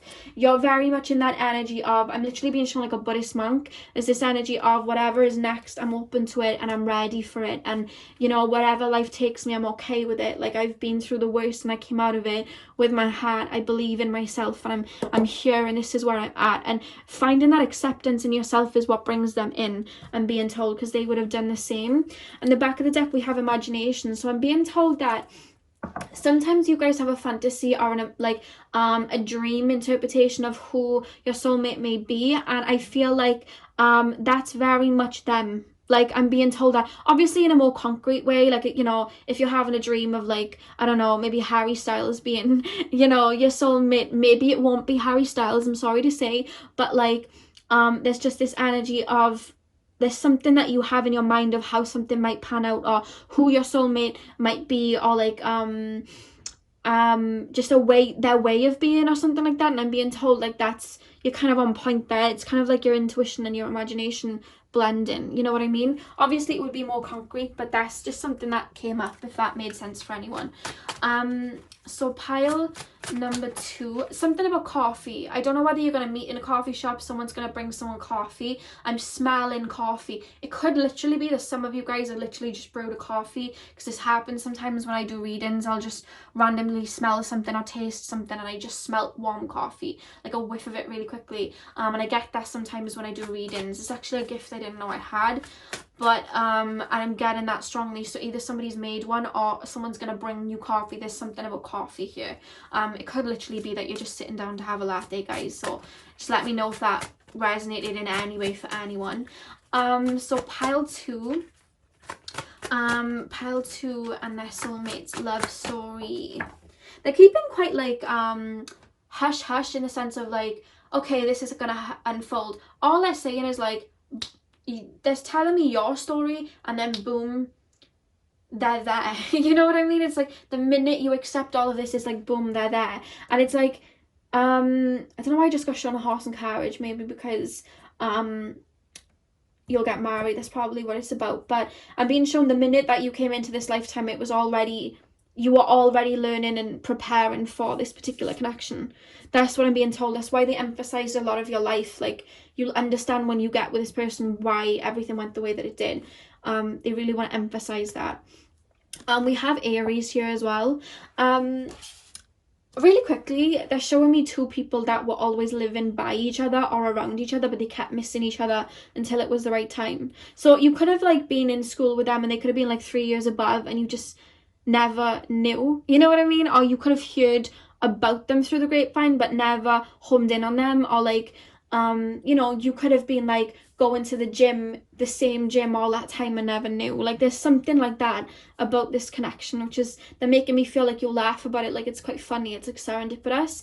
But with the Aries energy, I do feel your soulmate feels like a fire energy in a way. Like, there is a very, I'm hearing they're very active, they very much look after their physical body, but they're very like, they act off of impulse. And I don't mean that they're impulsive in a negative way, like they've mastered it, if you know what I mean. They're very much a master of like their energy like that, but they're going to they're very in the moment. And I feel like the minute that they meet you, even though I do feel like it's going to be somewhat of a slow burner, it's like there's just something about them. They're going to be spontaneous with you, like, oh my god, you know, today wake up early because we're going to go hiking, and you're like, wait, what? Like, there's just something about that. They're going to be very spontaneous like that, but they're very adventurous. There's something about like the outside and outdoors is what I'm being told. So pile number 2, the soulmates love story. Okay, so we have Saturn. One thing that I want to say about this particular soulmate is they are very they feel very work dominated, but their work feels very important. So I don't know whether they could be like a lawyer.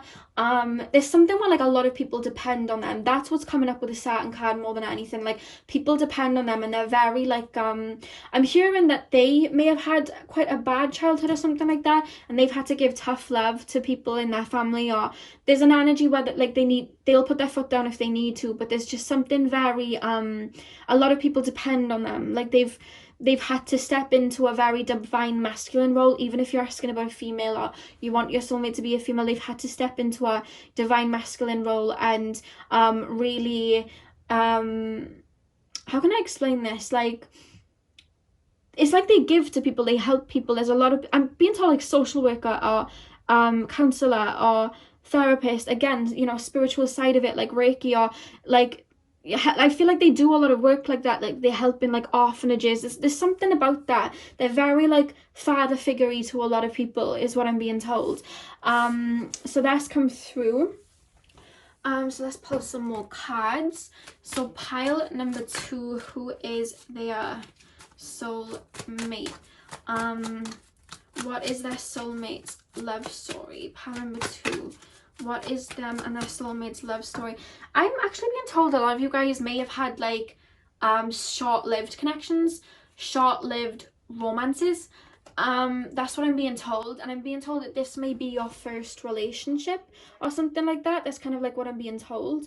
But that's like what I'm really being told. Like they really, there's an energy like they look after people. There's a very like divine masculine energy here. You know what I mean? And they're very dependable, and I feel like they're very successful in their business. And I feel like they're quite high. They're either entrepreneurs or they're high up in their business. Like they lead people. You know what I mean? They lead people.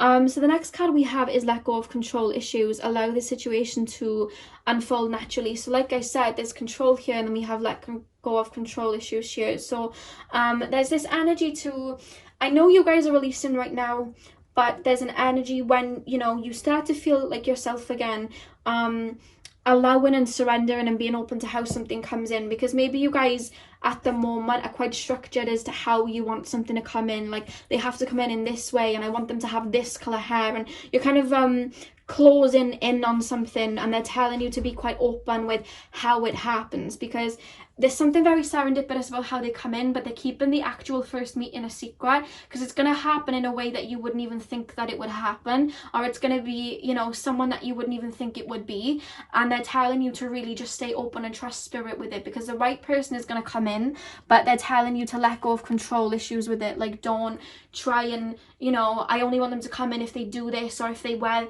if it's kind of coming through more like little things, like I only want them to have blue eyes, or I only want them to have this, or I only want them to have that. And spirit's like, just open up, you know what I mean? Open up your horizons, because again, this is a soul connection. This isn't like a ego-based physical connection. This is a soul connection, and you know, your soul, no matter what they look like or who they are, your soul is going to feel that love for them, you know?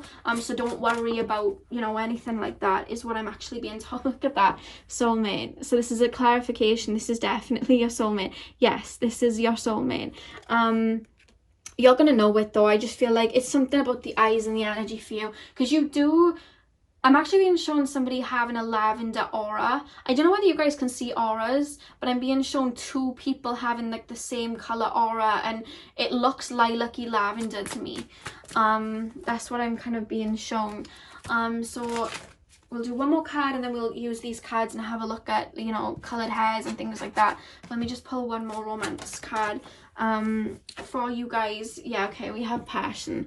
Allow your heart and soul to sing with joy. There's such a resonance, and there's such a beautiful, passionate, like, I don't know why I'm being shown like them little carousels that go around in a circle, like a toy one. I don't know whether somebody had that as a child or something like that. It looks like a China one, but it doesn't have to be China, but it's like you pull the thing and then the horses go around. I'm being shown that. I don't know why that randomly just popped up, but allow your heart and soul to sing with joy. There's something about this that's just it just feels right. Like I just wish you could see it, you know, like it just feels right. Like they're making me feel very excited for you guys. That's what I'm being told. And the back of the deck, we have getting to know each other. As you reveal your innermost selves to each other, your bond deepens. One thing that I want to say is you unravel yourselves to each other. You know, there's things that you guys don't tell people because they wouldn't even understand it, even if you explained it to them, I'm being told. And even when you do explain your, let's just say, life story to somebody, they only understand it from their own perception, which I guess is just natural. But you know that they don't quite get where you're coming from, or how hard you've had to fight for yourself, or what you've really been through.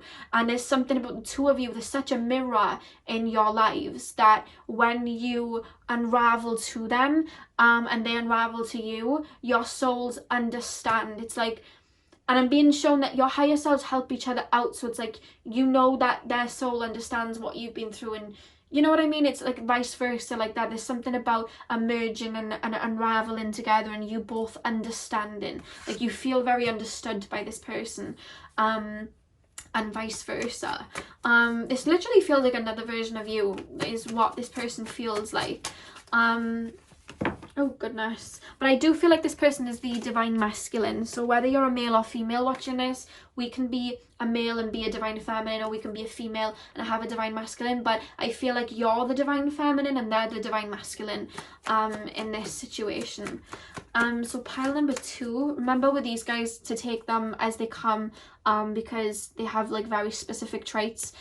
So again, like I said, be open, but remember that this is general, so not every single one of these is going to resonate for you, okay? So Spirit, pile number 2, what will their soulmate be like or look like? Okay, we have quality time. So one thing that I want to say is you're going to spend a lot of time together, but it feels like outdoors. You love the outdoors, they love the outdoors. I did say something about Lemuria here, like there's something about nature that you both loved. Again, they're taking me to some sort of farm, or I don't mean a farm where they like hurt the animals or anything like that. I mean like a like somewhere where you would like look after animals, like a reservation or something. I don't know, something like that where you can like play with the animals. I'm just seeing loads of dogs around me and wanting to pet them. I don't know, but there's like a lot of stuff like that that you'll do with them, or being out in nature and being seen 2 people going through the forest. Like, yeah, you spend a lot of quality time where you can just talk and be in nature, is what I'm being told. We have past life connection. You've had a lot of lives together, I do want to say. That's why you resonate with each other so much. You're from the same soul tribe and you've had many lives together. Look at that, psychic. I told you guys you're psychic. I felt it. I know that energy when I feel it. You're going to have a psychic connection with each other as well. You're both going to have psychic traits. I'm actually being told you're more open to them than they are, but you trigger their own psychic abilities opening so that they are open to it. I'm seeing somebody doing sound healing with singing bowls. I don't know why, but maybe you will be doing that when you meet. Just got shown that vision. But like I said, there's a psychic connection that is already embroidered within the 2 of your energy fields. Like, it's already happening. Like, I'm just seeing somebody sitting on their bed, like sending a psychic message to somewhere that they haven't met yet, like, I love you. Like, I just got shown somebody do that. That just tickled me, like somebody whispering I love you. But I just got shown that. It's quite cute. Look at that, spiritual. Like, literally, I knew it. I could feel it the minute I tapped into you guys. Okay, so we have 2 cards that dropped here. We have sensitive. Somebody's soulmate has a amethyst necklace, or you have an amethyst necklace, and then somebody's soulmate has like a black obsidian, or maybe you do. I'm seeing black obsidian. I'm also being told kyanite, and I'm being shown something that draws you 2 together is something to do with you having something the same, like maybe the same tattoo or the same necklace. Like, I'm being shown like a bracelet, like with beads on it, like a black tourmaline or something like that, or you both have like a crystal necklace on and it's like that's how you weed each other out, or something like that. There's something about a necklace or something that they're highlighting. We also have slim, so your soulmate's going to be quite slim and like slender. Pile number 2. Okay, so we have the dollar sign. So like I said, they're going to be quite successful in whatever it is that they're doing. Very abundant financially, you know. We have green eyes, so they may have green eyes. Yeah, they're going to have quite a bit of money. Like, I'm hearing they're going to have a very nice car. I know, and I'm being told you guys don't really care about that and cars and things, but I'm letting you know that they do have a nice car because I'm being shown that. Pile 2. We have health, so they're really going to look after their health and be very for their body. They're going to take care of their body. They're going to realize their body is like a physical vessel and they're going to treat it very well. We have glasses, so they could wear glasses, but sometimes glasses comes up when somebody's like has glasses to see far away, or just to read or to drive or something like that. So I was shown that. So 2 more cards, Spirit. Pile number 2, soulmate. We have divine feminine come through here, but again, like I'm being told, it's you that's the divine feminine. Like, I really feel that they're divine masculine, you're divine feminine, so maybe they see that in you, you know what I mean? That's what I'm being shown somebody wearing like flowers in their hair. Do you remember what I said? They're really gonna like your smile. That card just dropped out. We have smile. They're really gonna like your smile. Something about your smile they really love. And we also have 5+ years older, so they could be like 5 years older than you, or a little bit more than that. I do feel like they're going to be quite a little bit older than you, to be honest with you, but I'm hearing that like young at heart. They know when to act, they know when to adult, but they also know when to tap into their inner child and be a child, you know. They know when to do that. That's what I'm being told. So that is what I have for you, pile number 2. I really hope that you enjoyed this reading. I know it was quite long, but when Spirit want to talk, Spirit want to talk. So that's all I have for you guys today. I hope you enjoyed. I'm sending you guys all my love. Hit the thumbs up and comment down below if you haven't already, and hit that subscribe button, and hopefully I'll see you guys in my next video. So thank you guys for watching. Hey pile number 3, welcome to your reading. So today we are looking at the love story of you and your soulmate. So bear in mind I'm going to be taking a look at this love story energetically, what you'll be going through, what they'll be going through, what you would have accomplished and things like that, as well as what will be happening in the physical. And also bear in mind sometimes I ask spirit question and they lead me down different paths, but I'm going to get as much information as I can about you and your soulmate and the love story that you'll have. And I'm going to start with tarot, but I have some oracle cards to pull as well. And I also have my cards that, you know, talk about like physical appearances and, you know, personality and things like that. So we do have those to get a little bit deeper as well. So saying that, I'm just going to get straight in. So I do want to say straight away, I don't know why I'm being shown like something, I'm being shown somebody, it's more so a male. If you're asking about a female, it could be a female too, but I'm seeing like sandy blonde hair, like a caramel J-Lo color hair. I'm being shown. That's not going to be for everyone, remember this is a general reading, but that was just an image that I was shown very quickly. And I don't know whether anyone here wears a shell necklace, because I'm also referencing the viewer. Somebody may be wearing like a shell necklace or has a lot of shells in their bedroom, but they're also taking me to somebody's neck and having like shells on their neck. So I maybe one of you guys is wearing that right now and I've just tapped into it, but I just got shown that. Again, like you guys know, I usually just get random visions before I start pulling anything, and that's what I just picked up on really quickly. And I'm also being shown the colour green, so I don't know whether somebody's aura is very green or you're very heart chakra based, or I'm actually hearing some of you guys have recently been having activations in your heart chakra, so you may be feeling a lot of energy in your heart chakra recently, like it was expanding, or just a lot of like fluttery, it feels like a flutter in the heart chakra. I'm hearing some of you guys have been having that and they're really showing me green. You may even be drawn to the colour green at the moment, and they're telling me it's your heart chakra being activated. So let's actually get in. So pile number 3, can you show me the love story of pile number 3 and their soulmate? Okay, so we have the 5 of Swords jump straight out. Pile number 3 and their soulmate. What will the love story be of pile number 3 and their soulmate? Okay, we have the 9 of Cups. I'm going to lay out the tarot to get the whole story before I start to kind of explain it, so I'm going to keep going. Yeah, okay, we have the 10 of Cups here as well.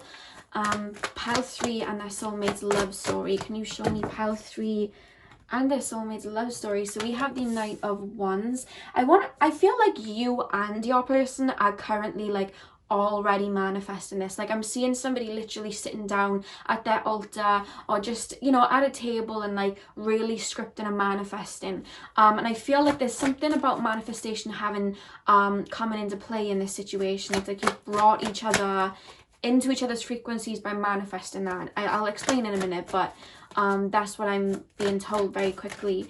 Again, I'm being a lot of like manifestation work, and I'm being shown the 2-cup method. I don't know whether you've ever done the 2-cup method. I do have a video of it on my channel if you want to go watch that on my spirituality playlist, but I'm being shown somebody do the 2-cup method to bring somebody in, or just again scripting, manifesting, meditating on it, like to really bring it into focus is what I'm being told. And I'm also being told you guys are extremely intuitive.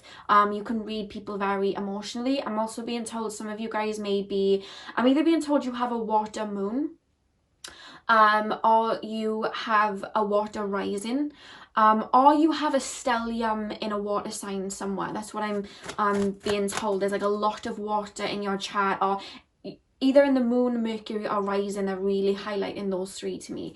So you could be Scorpio, Pisces. I completely forgot the other one then, Cancer. I shouldn't forget that my best friend's a Cancer, but yeah. I'm just being shown that you're very intuitive. Pile number 3. Pile number 3. We have the 7 of Swords. Can you show me the love story of pile number 3 and their soulmate? Okay, we have the 7 of Cups, we have the Page of Cups, pile number 3 and their soulmate. Pile number 3 and their soulmate. Okay, we have the 8 of Wands and the 5 of Pentacles. Okay, I'm very much getting a story here, and it's very to the point the way that I'm being shown this story. So remember that this is a general reading, and if this literally just doesn't resonate with you, then you can just pick another pile. But what I'm being shown is you guys, when you do meet your soulmate, you may be coming out of or could already be in a relationship with somebody else, is what I'm actually being told. This is a scenario I'm being shown. It could be that you've already broken up with them and you're just going through the grieving period, and that's when you meet this person. But like I'm being told that you would have been walking away from, or would have been in, you know, detaching yourself from a relationship with someone that was a kind of like false soulmate. And by that I mean there's no such thing really as a false soulmate, but it was someone that you truly believed was your soulmate, and you start to realize that it was not them. Because what I'm being told about you guys is I'm being told that you dabble in divination, and I'm being shown somebody who's a pendulum, and I'm being shown that you guys you manifest a lot, and I'm being told that you are master manifestors. And I feel like some of you guys may be, even if you're subconsciously just manifesting, calling out for this soulmate, but to have a soulmate that let's just say we stay with for a long time, or we marry, or you know, we do all of that with, we have to be ready for that within ourselves. And sometimes we have certain karmic connections and people before that prepare us for that person, teach us discernment, teach us to love ourselves, teach us to do all of these things. And I feel like you called out for your soulmate, you called out and manifested, or you subconsciously manifested this desire to have somebody. And it's the universe that I'm being told, like, the universe has a plan. And I feel like maybe you were like, okay, I'm gonna bring in this soulmate and we're just gonna skip off into the meadow, and you guys tried to like manifest that in. Stay with me, don't start hitting thumbs down yet. I need to explain this because I feel like some of you guys are feeling an energy yet, like, wait, no, let me just explain. So you guys were manifesting in this soulmate, and I'm being told you were even putting yourself on that vibrational level to meet that person. But I want you to remember that life is a journey, and that we have to go through certain paths to meet somebody, and we understand when we meet that person why we had to go down certain paths.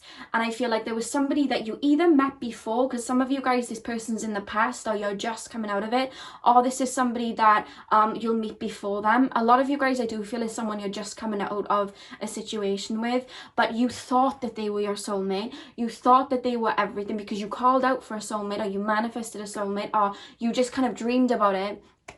But to meet that particular soulmate, you had to learn something within yourself first. Hence, some sort of karmic connection kind of came in for you. You know what I mean? I'm being told like a karmic connection came in for you to put you on that timeline of being with your soulmate. I hope this is making sense. You had to learn what feels like it's not so much self-love, it's like I feel like you were learning with somebody from your past, or you know, this first person, like self-empowerment. Maybe this person was very flaky, maybe this person didn't choose you a lot, maybe this person, you know, made you feel like you were just an option, and I feel like you didn't have boundaries with them, or you didn't know boundaries within yourself at that time, and you gave them your power because you truly believed intuitively like that they were your soulmate. And I'm being told you intuitively felt that way because you'd had a lifetime with them before, but they would just come in to teach you a lesson. I'm being told they were more like a wound mate.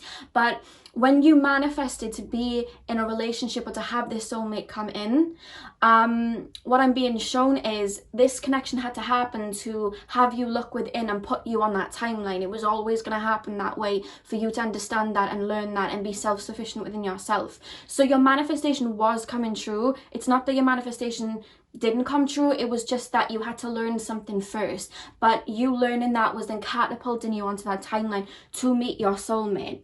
And what I'm being told is that there will be a period, and I feel like you're actually going through this period. A lot of you guys are already currently going through this period where you are releasing and letting go. You may have seen this person stepping out of your life as a loss, but what I'm being told, it was a blessing in disguise. I keep being made to explain it in the past tense, like you've already had this connection. That's what I'm being told. And this new soulmate that comes in, they would only come in once you decided to leave this behind, that you deserved more and that they didn't determine your power. And the minute you release that and you no longer saw it as a loss, what I'm being made to look at is the Queen of Pentacles here, which was behind the Five of Pentacles.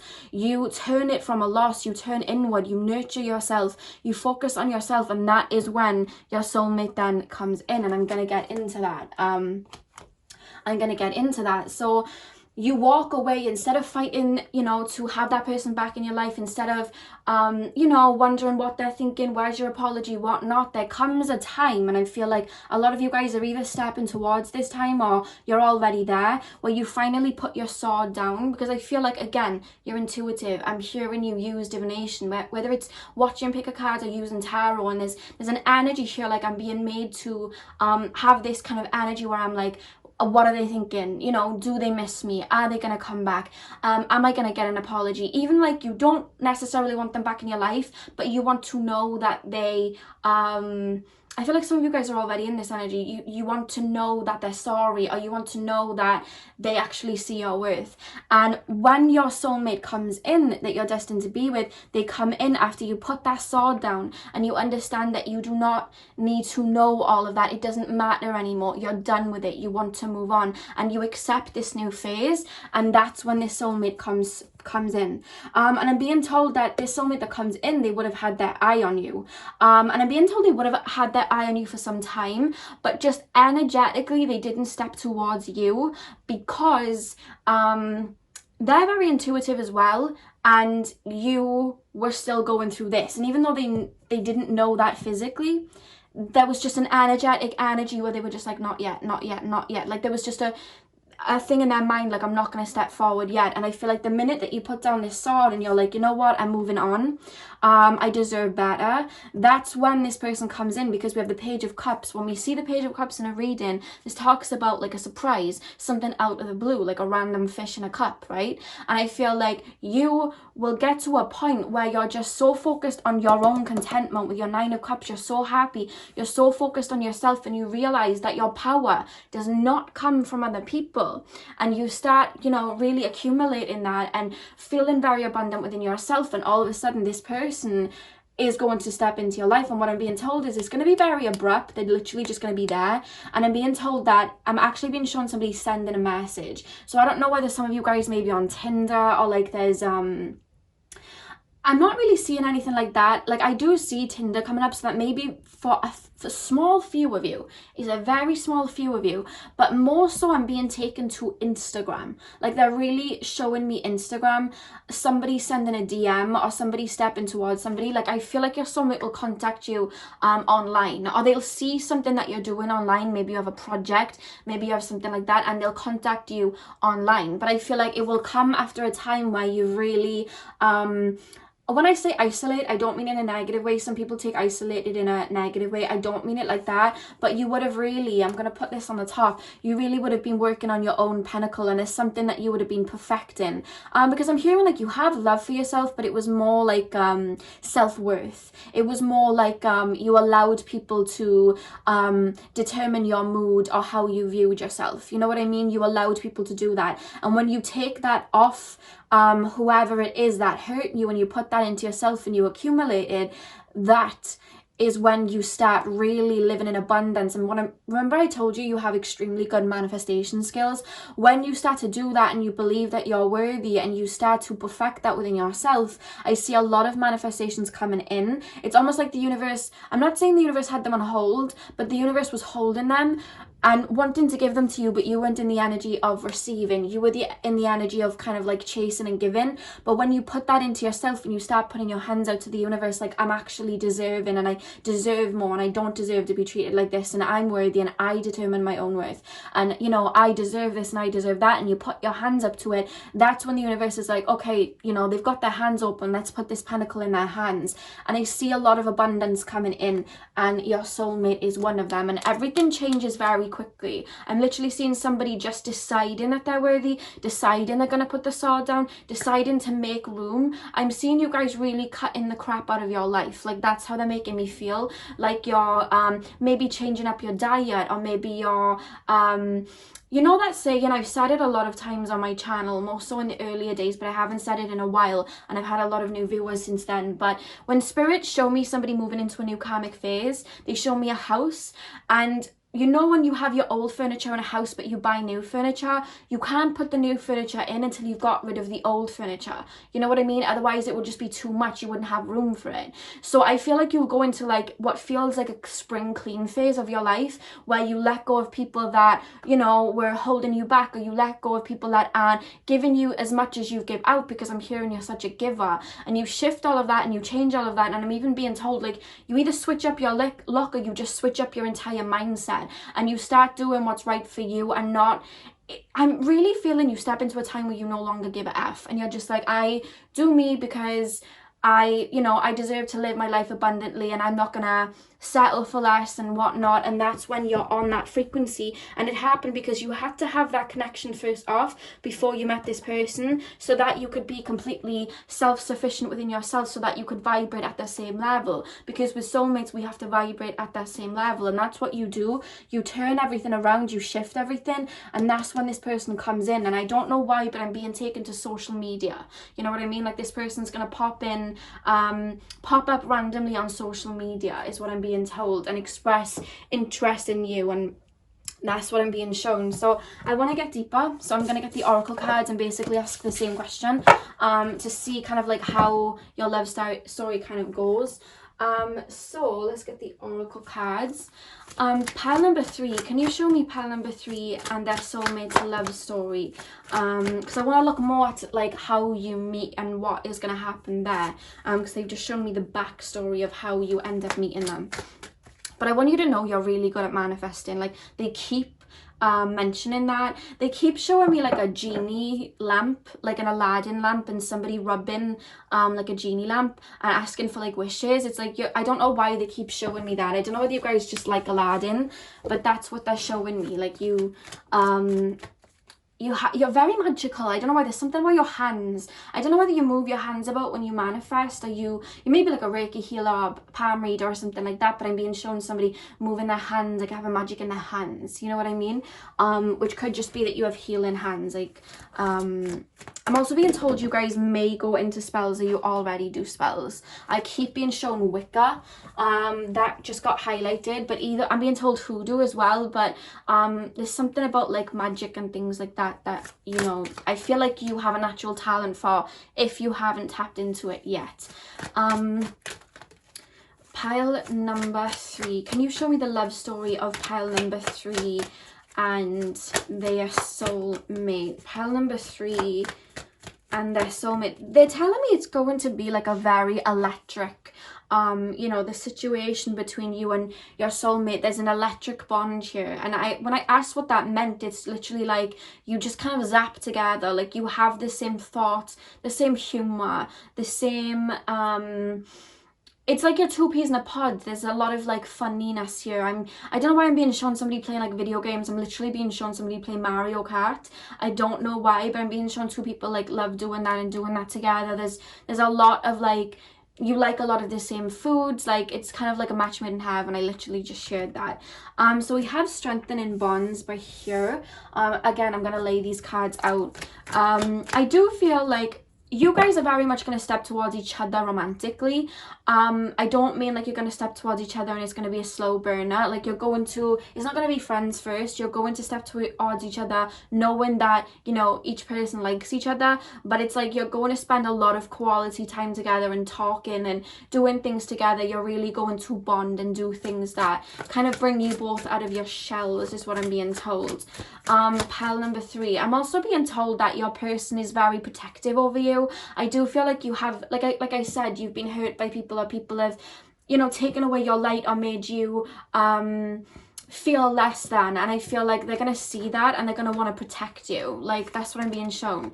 They're gonna want to look after you, and they're very protective, is what I'm trying to say. I keep being shown Aries, and I'm being shown a male with a beard, so take that as it resonates. I just got shown Aries and a male with a beard there.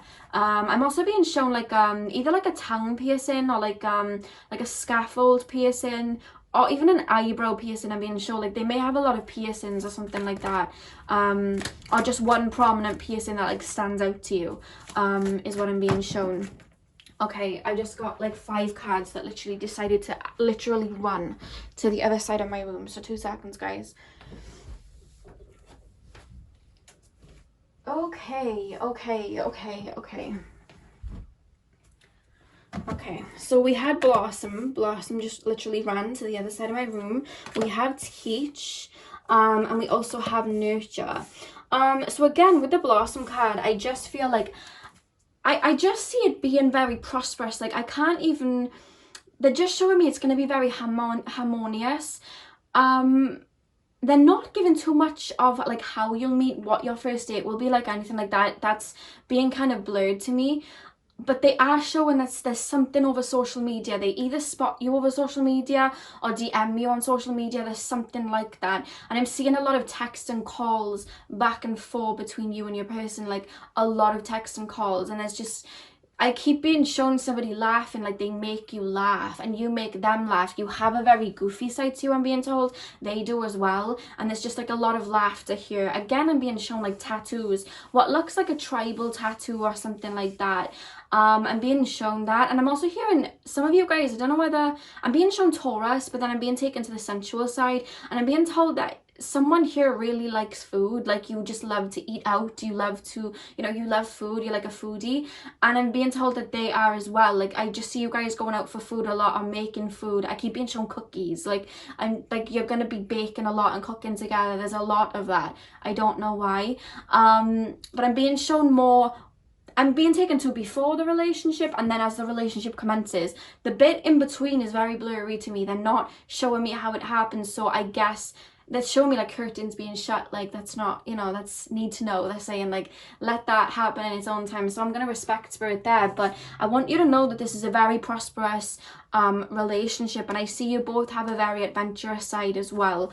I don't know whether somebody really likes horror movies, but I'm being shown like horror movies. I don't know whether you're like a fanatic for that or somebody here is, but I'm being shown two people watching a lot of horror movies. And what I want to say as well is that even though you're very similar, because I am being shown two people that get along like a house on fire, like you very much you have a lot in common like that, but I feel like you both have a lot to teach each other as well. And they're not even like, I feel like there are going to be lessons in this connection, and I don't want you to worry about that or anything like that. All situations go through lessons, that's the whole point. But I do feel like there are going to be some lessons. I feel like it's more so you both learn together, like you both develop and go deeper within each other's souls, like together. You know, sometimes people go on a spiritual awakening like on their own and then they meet someone. It's like, I do feel like you would have gone through things on your own, but I feel like you and this person are going to learn a lot through life together, if that makes sense. And with the nurture card here, I am actually hearing that I'm hearing you're very nurturing. Again, I said I felt water energy here, and they literally just show me the Cancer symbol.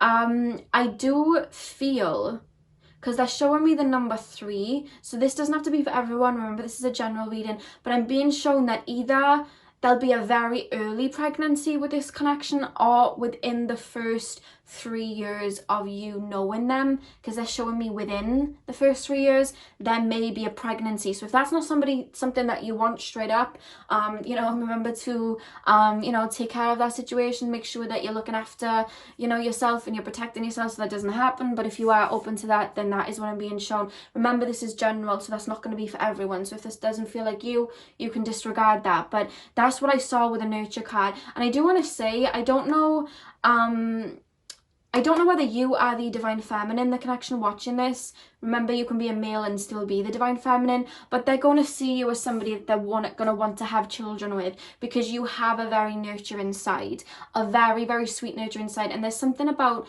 playing with someone's hair. I don't know whether you're going to play with their hair a lot or they're going to play with your hair a lot, but I'm being taken more to you. Like, I'm hearing you're very tactile, and I'm being shown that's something that they love about you. You're very tactile, you're very sweet and soothing, your soul and just the way that you move. I'm being shown you smell very lovely too. I'm being shown it's like a sweet perfume, and I'm trying to think of sweet perfumes, like a Prada candy smell, or like an Ariana Grande sweet like candy smell. That's come up in a reading before. And there's just a very sweety smell, like Britney Spears Fantasy, you know, those types of sugary sweet smells. I'm being shown that like you have a lovely smell to you is kind of what I'm being told here. And I'm also being shown somebody may wear like a gold necklace with a pendant. I just got shown that. And then I'm also being shown that it's more so you guys. I'm being shown you guys may have curly hair. I just got shown like somebody with curly hair. So let's get deeper. I do want to let you know like maybe how it's going to commence, but they are really closing the curtains on that, guys. I have to respect spirit there. I can't push, like, you know what I mean? I'm just a messenger, but I'm going to try and get as much more information as I can. So spirit, can you tell me anything else about the love story of pile number 3 and their soulmate? I just heard, and they lived happily ever after. So I want you to know if you're worrying, like, am I gonna have a family or whatnot? I do see you having a family with this person.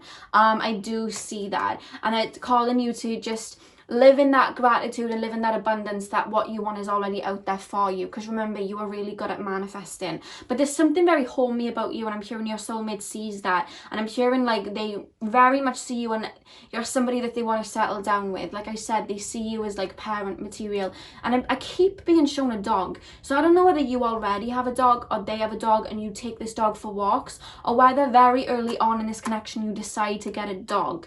But I keep being shown this little like it almost looks like it's like a black and white dog, but I'm being shown 2 dogs now. I'm being shown a cocker spaniel and I'm being shown like a shepherd dog. What are they called? I've completely forgotten the name. And I'm also being shown Yorkshire Terrier, and I'm also being shown a German Shepherd, like an Alsatian. So oh my god, there's a dog there. There's a dog on the card. Okay, there's literally a dog there. Okay, well there we are. There's a bit of confirmation there, but I just kept being shown a dog. I don't know why. So let's get deeper. Spirit, can you show me any more information of pile 3 and their soulmate's love story? Okay, we had more than what I expected to pop out, so I'm just going to put them down. So we have love, but there we have third eye chakra, and then we also have master, and we have shine. So what I'm being shown here with the love and the third eye chakra, I feel like you're very much going to intuitively know that this is your person, and I'm being told that they are going to see that within you too. I said this at the beginning, you're extremely intuitive, and you are very much going to know that that's your person, because there's going to be a very homely feeling. But I feel like both of you are not going to be able to deny the attraction. I don't know why I'm being shown 2 people going to like some sort of arcade, or it doesn't feel like a circus, but it has those themes. It's like some sort of arcade or somewhere where there's a lot of games and things like that, like a fun fair or like a fun house, or like you know when you go on them piers and they have all of those rides and they have like cotton candy and things. I'm being shown something like that. I don't know whether you'll go on a date like that, but that's what I'm being shown.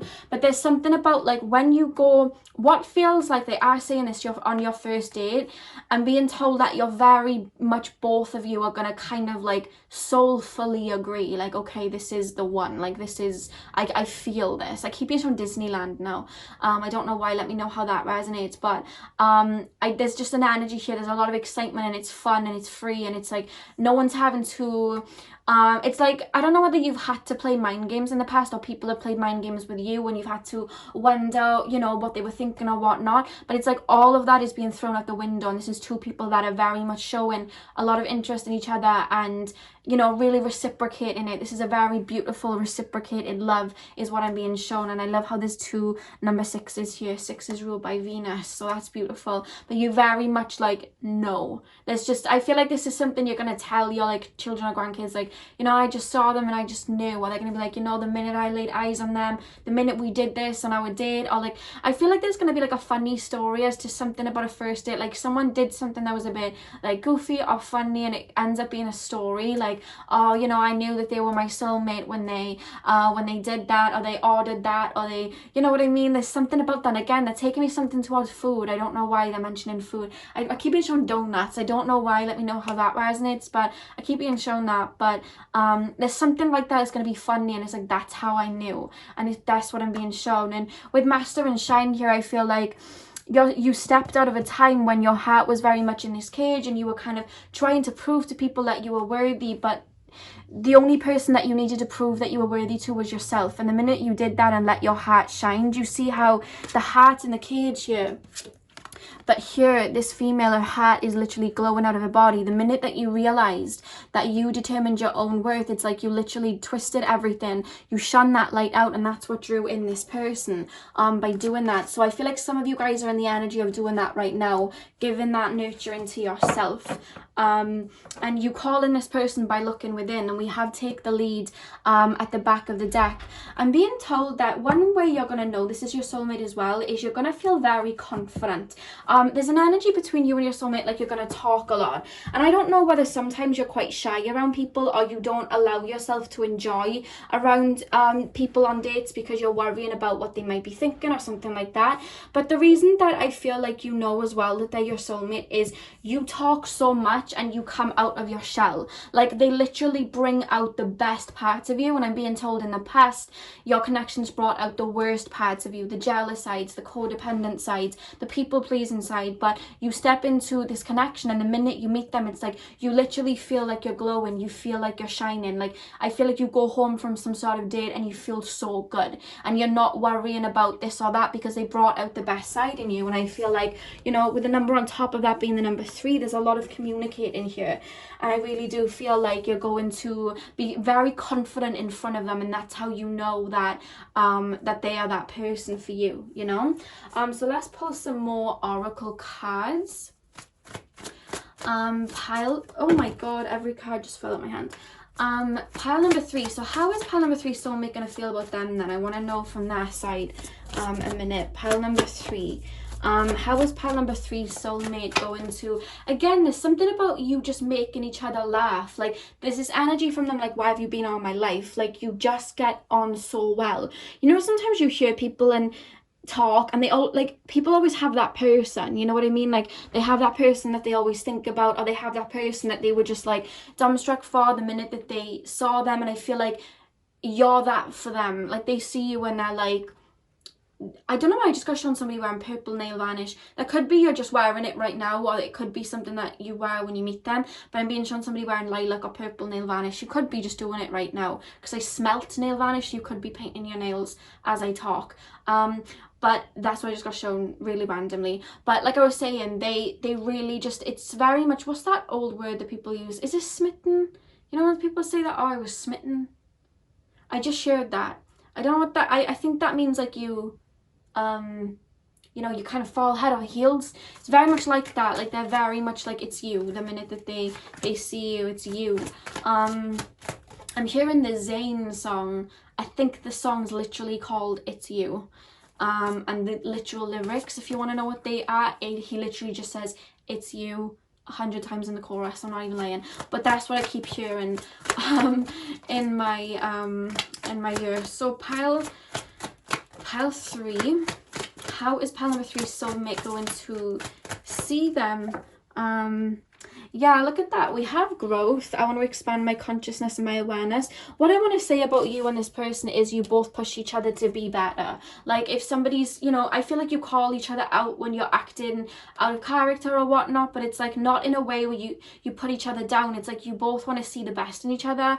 And I feel like there's this energy of like 2 people, and I'm being shown like this is like a vision of like the future, like 2 people that would have grown together. Like, there's this energy. They keep playing me the song, Justin Timberlake song, Mirror.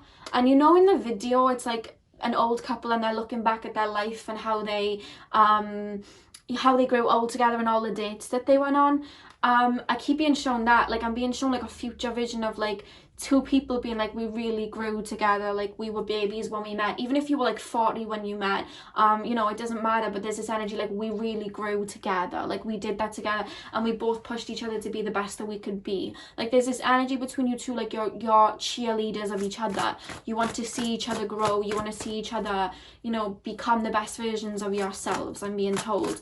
Because I'm being told that some of you guys are quite insecure about certain things in your body physically, or you're insecure about maybe like publicly speaking, I'm being told, or just maybe putting in boundaries or standing up for yourself. And I'm being shown like somebody encouraging you to make your mark, or encouraging you to love every part of your body, or encouraging you to you know, be yourself and shine like, you know, the star that you are. Like somebody's encouraging that, and that's what I'm being shown here. Like two people in their like old age looking back and like, wow, we really grew together, like we did that, you know, we did that. That's what I'm being shown. So pile number, you're going to be with each other till old age, a lot of you. Like that's just the energy that I am being shown here. Pile number 3 and their soulmate. And the reason I'm making sure that I say that is sometimes it's not the case. Sometimes we don't, you know, grow old with them. Sometimes, you know, we could pick up on a soulmate that we have for like, you know, a couple of years, because that can happen. Soulmates don't have to be with us for life, but this feels like it's going into old age. That's how it's being shown to me. Pile number 3. Pile number 3 and their soulmate. Pile number 3 and their soulmate. Yeah, we have surrender here. I can release my need to control. So what I'm actually being told is that when your soulmate does meet you, I feel like they're going to be a little bit worried. I feel like you're not going to have many worries, to be honest with you. They make you feel very how can I put this in the word, spirit, like nurtured. They let you know, you know, they give you like little texts to let you know, you know, that you're like beautiful or handsome or whatever. Like they really do reassure you. That's the word I was looking for. They reassure you. But I feel like with them, I feel like because I'm hearing they would have been hurt in the past, there is this worry of like, oh my God, you know, is there competition here, whatnot. I see it being surrendered very quickly. Like I said, there are going to be lessons you both learn together, and I feel like that's going to be one of theirs, learning to release the control. I'm not saying they're going to try and control you or anything like that, but they're going to, there's almost like a little bit of anxiety in their mind, and I don't know why I keep being shown Gemini. So they may have a lot of Gemini in their chart. And the back of the deck we have empathy. I'm open to seeing both sides of a situation. One thing that they fall in love with you is your empathic nature, is your nurture inside of you, is, again, like I said, with a nurture card, you have a lot of water somewhere. You at least come across that way. You have a lot of emotions. And if you don't have a lot of water in your chart, you may have a lot of planets in like your 4th house, your 8th house, or your 12th house. Because there's just something so, it feels watery about you, but you nurture people, you heal people, and you see the light in people. Like you love people, you're very sweet. Like I'm being made to say you're like sweet. And they see that in you, and that's one of the reasons that they kind of like fall for you, is how sweet you are, and how you know, how kind you are. You have a very kind heart. You're very sweet like that. Like you wouldn't, I'm being told like you wouldn't hurt a fly. Like that's what I'm being told. So I'm going to pull some more cards. Oh wait, I have even more cards. Sorry, I was, you know, starting to wrap up, and then I realized I had another oracle deck to do. Pile 3. Pile 3 and their soulmate. Pile 3 and their soul mate. Pile 3. Oh, okay. So Leo just jumped out here. We have Leo here, but I'm also being told that this is your soulmate. I do see fire energy for your soulmate. I'm seeing, like, I do see strong Gemini, but I keep being shown Aries, and then with Leo being there as well. Could be Leo, could be Sagittarius as well, but they're very vibrant, it feels. Like, I feel like there's somebody that you would, like, want to be friends with. I don't know. I do feel like they will have some friends. I'm actually being told they may have a friend that, like, is kind of like a sibling to them, like not blood related, but they treat them like that. Like they're very they're kind, but it's like they almost feel like a class clown. Like they make jokes, they're funny, they, you know, they're the type to like make a joke to break the ice type of person. But I'm being told that they have a very huge heart, a very huge heart, but it's you both have it in a different way. Like I'm hearing you have a huge heart, but it's like this sweet, harmonious, you know, loving energy, nurturing energy. But with them, they have a big heart, but it's like they they want to make people laugh, they want to make people happy, they want to make people feel good. Like they're the type to dish out compliments and you know, really like gear somebody up and be a cheerleader for someone. They like to see that. And I'm also being told they may have a very good relationship with their mother. And I'm being shown like a male. Again, you know, it could be like you can apply this to a female if you're asking about that, but I'm being specifically shown a male being very close with their mother. And I don't know whether they would have had to step up and be like a father to their younger siblings or something like that, but I'm being shown a specific male. You can discard this if this isn't for you. You know, really being that they may have gone through some stuff, but they held everybody together and they kind of laugh things off. And I don't mean like they hide their pain to laugh things off. They've learned to laugh at things that they can't control is kind of what I'm trying to explain here. They try to bring the brighter side out of people. Very like jokesters is what I'm being told. Pile 3, but it comes from the heart, if that makes sense. You know what I mean? We also have Libra here as well. I do want to say, I'm being told like you two are going to be a very good looking couple, because I want to say that you seem there's something about you that's very graceful. I'm being told to say graceful. I'm being shown like a Leona Lewis or a Mariah Carey, or like who's very graceful, like an Ariana Grande or a Jhené Aiko, or who is graceful, Spirit? Can you show me somebody that is graceful and sweet, like a Selena Gomez, or anybody else, like a Gigi Hadid, like a I'm just like naming random people now. I don't know why they're showing Ashanti. I'm being shown Ashanti, or Aaliyah, or Selena Quintanilla. I'm being shown her too. Like, you're very graceful, like that. There's something very graceful about you, and those are the images that I just got shown. And then like male wise, because I'm like now onto males, they're showing me somebody graceful but somebody funny. Like how can I explain that? Like, oh, like I don't know why they just show like if you're a male watching this, like a Shawn Mendes type of graceful about you. You're very nice. I'm trying to think of like males like that, but I can't. They're putting me in the energy, but they're not showing me visions of anyone. Who is like this, Spirit? Who is like this energy? I don't know why they just said Bruno Mars. I don't know why. They just threw me like Bruno Mars. But that's what I'm being told. On the back of the deck, we have Taurus as well. And I did say, do you know like Taurus energy? They're connected to their senses. They're connected to, you know, like food and sex and their body and the physical senses. I'm being shown that you both kind of share that. I'm not saying that you like, you know, you have lots of sex and whatnot. Maybe you do, I'm not judging. But like there's just this energy, like you both enjoy the physical, sensual side of life. You know what I mean? Like you enjoy good food, you enjoy a good drink, or you enjoy, you know, a good time in the bedroom, if you know what I mean. Like there's something about that. You both share that within each other. But one thing that I do want to say as well, with Taurus being there and Libra there, one thing about Taurus and, you know, Libra dominated people, or just that energy in general, it's ruled by Venus. They both are, and that's, you know, beauty. And I feel like you both are very appealing to the eye, is what I'm being told. Okay, I have more oracle cards. So pile number 3, let's get deeper. What is this is their soulmate story gonna be like? What are they gonna be like together, Spirit? Pile number 3. Okay, so we have given your relationship a chance, work on your partnership. So I do feel when you meet, it's very electric. Like it's very much like, oh my god, yeah, this person is the one. But like I said, you may be texting first or DMing each other first, and I feel like there may be reservations, maybe from your side, of like, should I meet this person, because what if it ends up being like a situation from the past? And I'm being told in that case, just listen to your intuition, because some of you guys may have like apprehensions like that, is what I'm being told. Yeah, look at that card that literally just flipped over. We have trust. The situation is calling for you to have faith. So I'm being told, you know, really listen to your heart. Really listen to your heart. I don't know whether you might have dated like 1 or 2 people before you meet them, just to kind of get into those waters.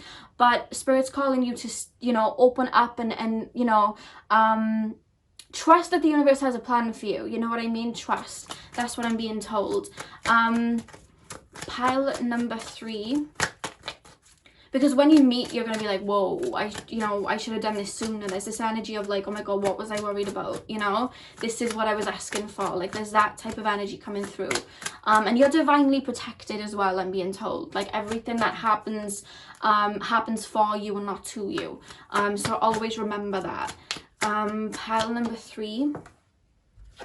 Pile number 3, okay, we have religious factors. Your love life is influenced by your religious upbringing and spiritual path. So maybe you both belong to the same religion, but it's more so taking me more to, again, they're showing me manifestation and spirituality. So I don't know, like I said, you know, I see you guys doing divination or tarot cards or pendulums and things like that, and I'm just seeing that. So maybe you both kind of like dabble with like manifestation and whatnot, and that's what kind of draws you close or something like that. That's kind of what I'm being shown here. And the back of the deck we have it is safe for you to love. See, open your heart to give and receive the highest energy of all. So yeah, there may be a slight apprehension from you before you meet them, but the minute that you meet them, you are like, wow, you know what I mean? Like, I don't know what the worry was about. Like, I understand now. And there's this energy of just having a lot of gratitude. So finally, to end the reading, you guys, I'm going to use these cards, and basically they have like physical appearances on and stuff like that, but just remember that this is a general reading. So if something, you know, they're not going to resonate for every single one of you, because there's going to be quite a few people watching, and you know, you're not all going to have, you know, the same soulmate with the same hair color and same eye color. So remember to listen to your intuition, and if it makes sense, and you intuitively feel like that is your person, then cool. And if it you know, you don't, discard it. Okay, so pile number 3, can you show me anything about pile number 3's soulmate? I just got shown like a nipple ring, and then I got shown like a nose ring. That's more piercings coming through again. I'm not saying your soulmate's gonna have all of these piercings, but there's just something about a piercing being very predominant, that you may spot out and be like, oh, you know. Okay, so pile 3. Pile number 3. Okay, so we have 2 cards that have dropped out. So we have slow and steady, and we also have blue eyes. So they could have blue eyes, but with the slow and steady card and being shown that you two spend a lot of quality time together, that there's this energy between you two, like, we do not need to rush. Like, it's like you lose yourself in each other. You have your own little world, and you no longer care for like, okay, you know, we've got to make this official right now to show everybody that we're together, and we have to get proposed to right now to prove our love. It's like, it's you two, and you go at your own pace, and you're just so much enjoying being together and spending time together that you really don't care about anything else. I do see marriage and all that for you, but what I'm trying to say is you take it slow. It's like there's no rush, you know what I mean? Like, you energetically know, like, there is no rush. Like, this is my person, and we'll go in whatever pace we need to. That's how it's coming through. So the next card that came out is work. I'm being told more. I do see, to be honest with you, like, I don't feel like you're going to meet at work, but I'm being told that maybe this is somebody that you had briefly passed before in like an old job. That's what's coming up. You passed each other in an old job. Like, maybe you both worked together but never spoke, and then somebody transferred somewhere else, or somebody moved somewhere else. So there may be like a knowing, like you've already crossed paths, but it just wasn't your time to be together yet. That's what I'm picking up with the work card, because I've got to be honest, I don't see too much like 2 people meeting at work. It very well could be for some of you, but it's not taking me there, to be honest with you. But it's something like you would have worked together, something like that is what I'm being told. So pile number 3. So we have long hair, so your person could have long hair. Remember I said I saw somebody with like goldeny hair? I saw it like swaying in the wings, like wings in the wind, like very wavy. So they could very well have long hair. Remember, they don't have to, but that's what I just picked up. My cards are jumping out of my hands. Pile number 3, soulmate spirit, can you please? Okay, we have psychic. I feel like the psychic abilities are more so coming from you, but you may even go on, you know, like I said, you grow together. You may even go on like an awakening together, or they may start awakening to certain parts of themselves while they're with you. Pile number 3, I don't know why I keep being shown a pendulum swinging, so I don't know whether somebody's playing with a pendulum right now, or whether like there's just, you know, you may ask your pendulum before you meet them, like, should I go on a date with them? But there's something about a pendulum being used. I don't know why. Pile number 3, we have athletics, so they may, you know, look after their body, they may be into sports or something like that. I am being shown somebody in the gym. I'm being shown very muscly legs. I don't know why. Or like for a female, like very like thick thighs, like very like toned thick thighs. And for a male, I'm being shown like very muscly legs. That's what I literally just got shown. They may wear shorts a lot too, pile 3. I just got shown somebody wearing shorts. We have green eyes as well, so they can have either green or blue eyes. Pile number 3, we have spiritual again. So again, I do feel like, again, with the manifestation, like I do see you draw each other in like that. So yeah, you may very well go on a spiritual journey with each other. We have that as well, the religious factors. So there's that. We do have shy, but I'm actually being shown like they cure your shyness. I feel like you're not necessarily shy, you're just more so reserved. Like you like to, you know, you're very sensitive to other people's energy, so you keep yourself to yourself until you feel like you can have that energy transfer with somebody. But sometimes it comes across as shy, but they really help you like ground yourself into the physical and observe and not absorb, and they kind of cure that. Or you guys may be a little bit worried. Again, they keep taking me to public speaking or being scared to, like, you know, speak out in front of a crowd or something like that, and I see them championing you there. So with the shy card, it's like they help you cure that part of you that's scared to, you know, maybe even just like come out with like a wacky idea or something like that. They help cure that. Sometimes you may doubt yourself, and they help you solve that. Like I said, you help each other grow and teach each other. The next card we had was quality time, which I did say that you guys are going to spend a lot of time together. Again, we have attractive. I said you're both very, very attractive, like physically very attractive, the two of you. And a final card, spirit, pile number 3, soulmate.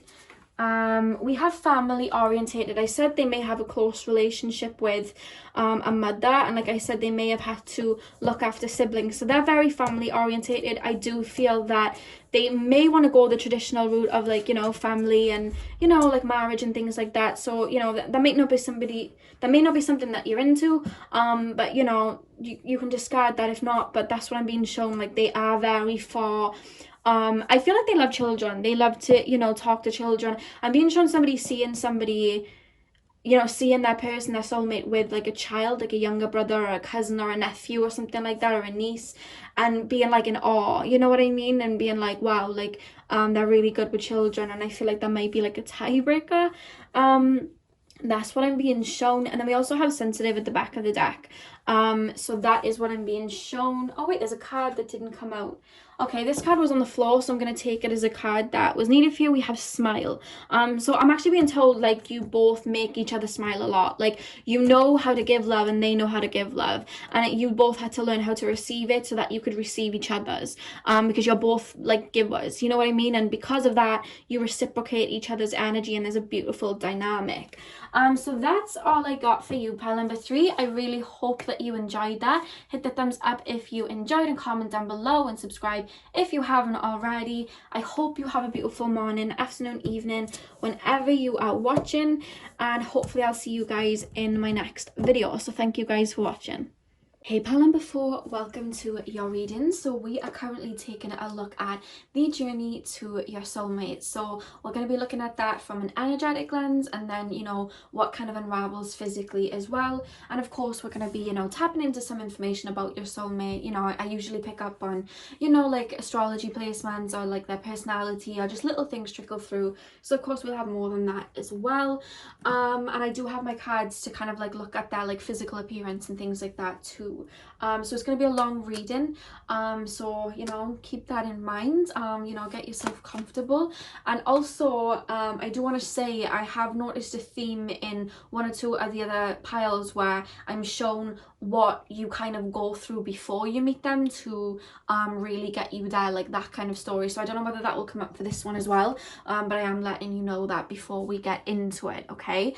But I do want to say before I even start, like, there's something very like mythical about you, if that even makes any sense. I know you guys chose the acorn, but I'm being shown like forests and like the ocean, or just something like, I don't know whether you have like a love for like mermaids or fairies. You may be like in Starseeds or something like that, or you may resonate with like Lemuria or Avalon or something like that. But I'm being shown that, like, I don't know why, there's something very mythical when I'm tapping into your energy, and you feel very, I do want to say, you guys, like, you feel very like old souls, and you feel very, I don't know whether you're just feeling happy right now, and that's what I'm tapping into, but there's such a beautiful, like, serene feeling to you. You almost, I don't know why I'm being shown glass. I don't know whether they're showing me like clear quartz or selenite or something like that. I don't know whether you have those crystals around you, but there's such a glassy aura to you. Like, you have a very beautiful white kind of protection around you. And again, they keep showing me like the fae and fairies and mermaids and all of that. So I don't know why, but you have a very, very bright energy. I do want to let you know. And that's me tapping into your collective energy. So it's, you know, all of you and your higher selves, but you have a very light energy, and I wanted to get that out of the way, you know, as I started. So pile number 4, spirit guides, can you tap me into the collective of pile number 4 and their soulmate, and show me their soulmate's love story? So pile number 4, can you show me the love story of pile number 4? Okay, we just had 3 cards just literally jump out of my hands. So we have the Knight of Pentacles, we also have the 5 of Swords, and we also have the 10 of Cups. They literally jumped out, you guys. So let's keep going. Pile number 4 and their soulmates love story. Can you show me pile number 4 and their soulmates love story? Again, there's something about glass. Like, I don't know whether you're watching this in a conservatory right now. They're showing me like a crystal ball. Something about glass. I'll see how it, you know, how we go on and what that means. I may understand in a minute why I'm being shown that, but that keeps showing up to me. I don't know why. We have the 4 of Wands here as well. Pile number 4 and their soulmate love story. And I'm also being told that you like to read a lot, or you do a lot of like reading, or they do. They're showing me Beauty and the Beast, but you know when like the Beast shows the library and there's just like all these books, they're showing me that for some reason. I don't know why. Like, there's something about books that I'm being taken to. Pile number 3, you're not pile number 3, you're pile number 4. Pile number 4, pile number 4 and their soulmates love story. Pile number 4 and their soulmates love story. So we have the Hanged Man. I do feel you're very connected with spirit, to be honest with you, but there's such an effortless energy here, like the way that you move. Like, I feel like you've definitely been on a very strong spiritual awakening, or you will go through one before you meet your soulmate, to be honest with you. Pile number 4 and their soulmates love story. Pile number 4 and their soulmates love story. Okay, so we have the Page of Cups. Pile number 4 and their soulmates love story. Pile number 4 and their soulmates love story. We have the 3 of Wands, and we also have the King of Wands. So one thing I'm being told to tell you guys before I even tap in is you guys in this lifetime are on a journey of self. You're on a journey of enlightenment in this lifetime. Like, you really, I'm being told there's very much like destined like ascensions that you go on in this lifetime. Like, you're on a journey inward within yourself and understanding life and finding peace of mind and whatnot, is what I'm being told. And I'm being told the reason you chose the acorn can symbolize the pineal gland, and I feel like you've had a lot of like awakenings and just seeing things from different levels and things like that. And I'm being told that you either haven't had a proper full-blown relationship before, or you've had loads of little ones, like little small ones, but they were like quite intense or quite painful for you, or there was a lot of false starts with people but nothing ever got off the ground. There's an energy of you like maybe having a lot of like long distance connections, or connections that, you know, you were let down, because I'm being played the Georgia Smith song Let Me Down. Like, there was people that really let you down, or people just didn't appreciate your love or your light, or there was just situations that literally like opened your heart and had you turn inward, like release wounds and kind of it was designed that way, because I feel like a lot of your earlier life your soul chose to spend it alone. And the reason that your soul chose to spend it alone was because you have a lot, I'm being told you have like a duty here in this lifetime. Like, you're very aware that you're starseed and you have like a mission. I'm being told you're like a healer, and I just got told master number, so you may have like master numbers in your numerology chart, like 11, 22, 33, and I keep being shown Aquarius as well. But you have a very big mission, and I feel like a lot of your earlier life, again, I'm being shown somebody in books. Like, I don't know whether you were researching a lot. I'm being shown the internet, like researching, having a lot of books, like getting your head down and learning. And not just that, but they're showing me books as in like the Akashic records, like learning about yourself. I'm hearing you guys maybe like INFJs. Like, I'm hearing you internalize a lot. Like, you could have a conversation with somebody and you'll go home and you like internalize it. Like, you use it to understand yourself better. Like, that's how I'm being shown. And I'm hearing you're very misunderstood as well. Like, you have such a big heart and so much love, and I feel like when you step towards connections, if that person has things that they need to heal, it's like you weed that out, and either like you trigger them without realizing it because you're such like a light and being told you bring it up to them, like, oh, by the way, I feel like you have abandonment issues, or someone could be missing an ex and you're like, you bring it up to them, like, by the way, you miss an ex, or by the way, like, you read people is what I'm being told. I'm being shown like you open people's souls and you read them, but it's just like you think that it's normal, and it is normal, but you're such an intellectual, and you just take from people in that sense, like, not like you take their energy away from them, but you take that experience and you internalize it and you use it to heal yourself too, is what I'm being told. So a lot of your earlier connections, it's almost like you were too, and I'm not saying you're above anyone, remember, like, we're all on our soul's journey, but you were too how can I explain this? I don't want to say you were too intelligent for people, but again, you saw things from a higher perspective and a higher lens, and you were too like, spirit, help me get this out. I'm trying to put the feeling they're making me feel into words. You were more spiritually advanced, and again, you weren't above, you just you were open to a lot more knowledge than the people that you were trying to give your love to. And I feel like maybe you attracted a lot of broken birds, or you attracted a lot of people. They're telling me you're celestial, you're very aware of like starseed origins or something. You're aware you're a light worker for sure. You were too emotionally or like spiritually intelligent, like you were more open to your Akashic records. So you were like saying stuff to people, but it was like you were both speaking a different language. Like, you were tapping into their wounds and what they needed to heal, and you was looking at that situation and quote unquote potential relationship as something a lot more deeper than they were. And it wasn't that they weren't interested, like I feel you may have told yourself. It wasn't that they weren't interested in you, it's just that they weren't ready, or they weren't awoken to that part of themselves yet. So it kind of like, I wouldn't say frightened them, but like I said, you highlighted a wound or something within them that they were scared to open up within themselves, and they would maybe run or maybe choose someone else where something was less intense. And that was because I'm being told like you have, I don't mean you have like an intense energy, but you're so deep. Like, you have such a celestial, deep soul. And I feel like it takes like the love that you are supposed to receive in this lifetime, which is your soulmate. They have that same frequency. You have a very strong like soul tribe in this lifetime that you are going to really be sharing your gifts with. And I'm being told like you were like a seed that was planted in the dark. Like, maybe you always felt alien to your family or alien to people around you, and there's such like maybe you were like a misfit, like you were so misunderstood by people because you literally spoke a different language, because you were on a different frequency, because you were always kind of channeling with spirit. And I feel like people just didn't get that, and you kind of felt alone. And a lot of your earlier life was you like holding this potential, holding this pentacle, and being like, like, I have so much to give, and you do, like, you have so much love to give, but it was like people didn't, it wasn't that they didn't see it, they saw it, but it frightened them in a way because they felt match up to it. You had such an open heart. A lot of people in this lifetime, they're scared of opening their hearts. A lot of relationships that take place in this lifetime are ego-based, or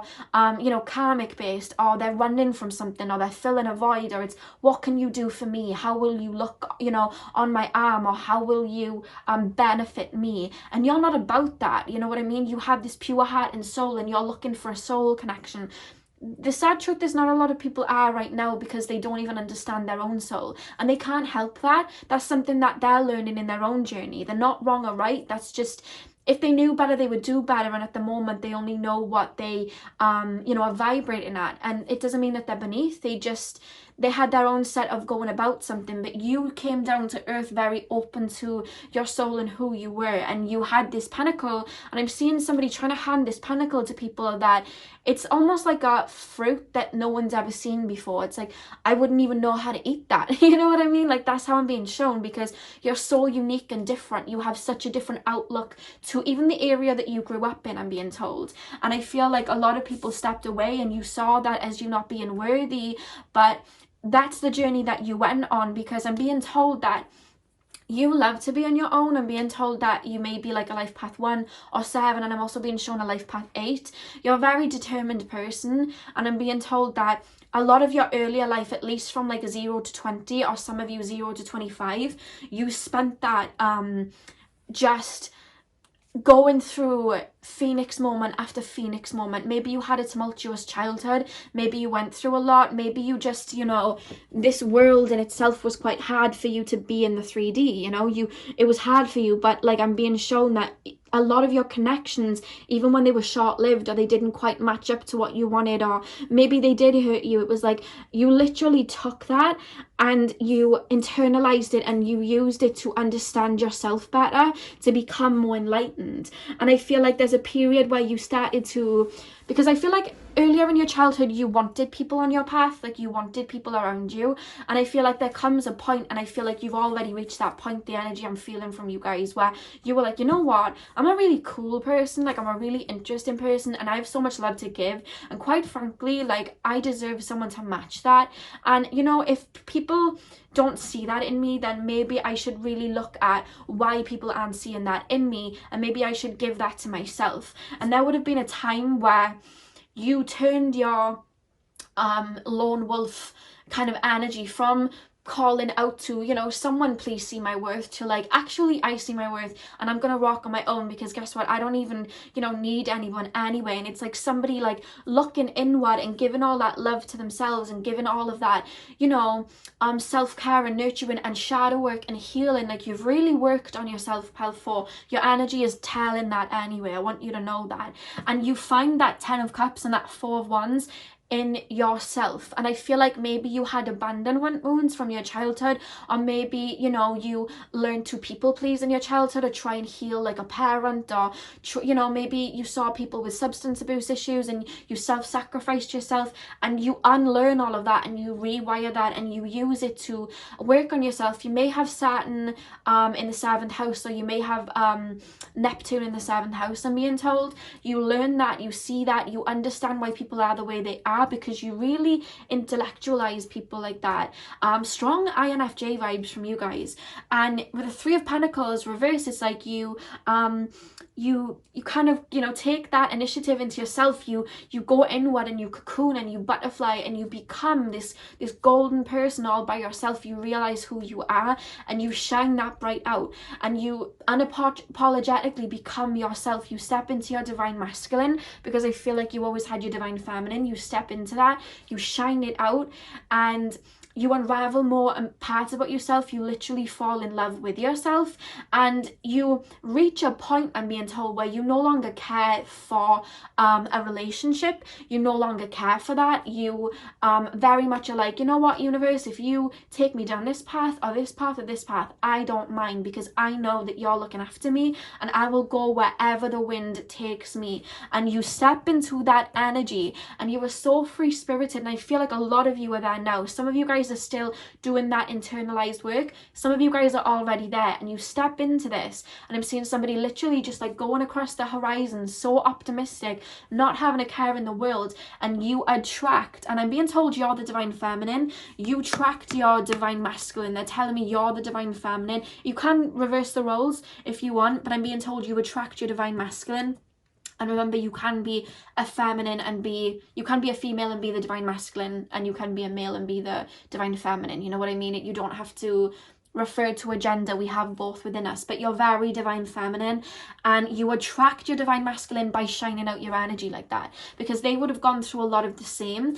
I'm actually being told they have an energy about them where they feel alone in a crowded room. They feel like no one quite understands their mind. They always feel like they have to dumb down things, and it kind of gets to them. And I feel like they couldn't find anyone that quite resonated with their soul.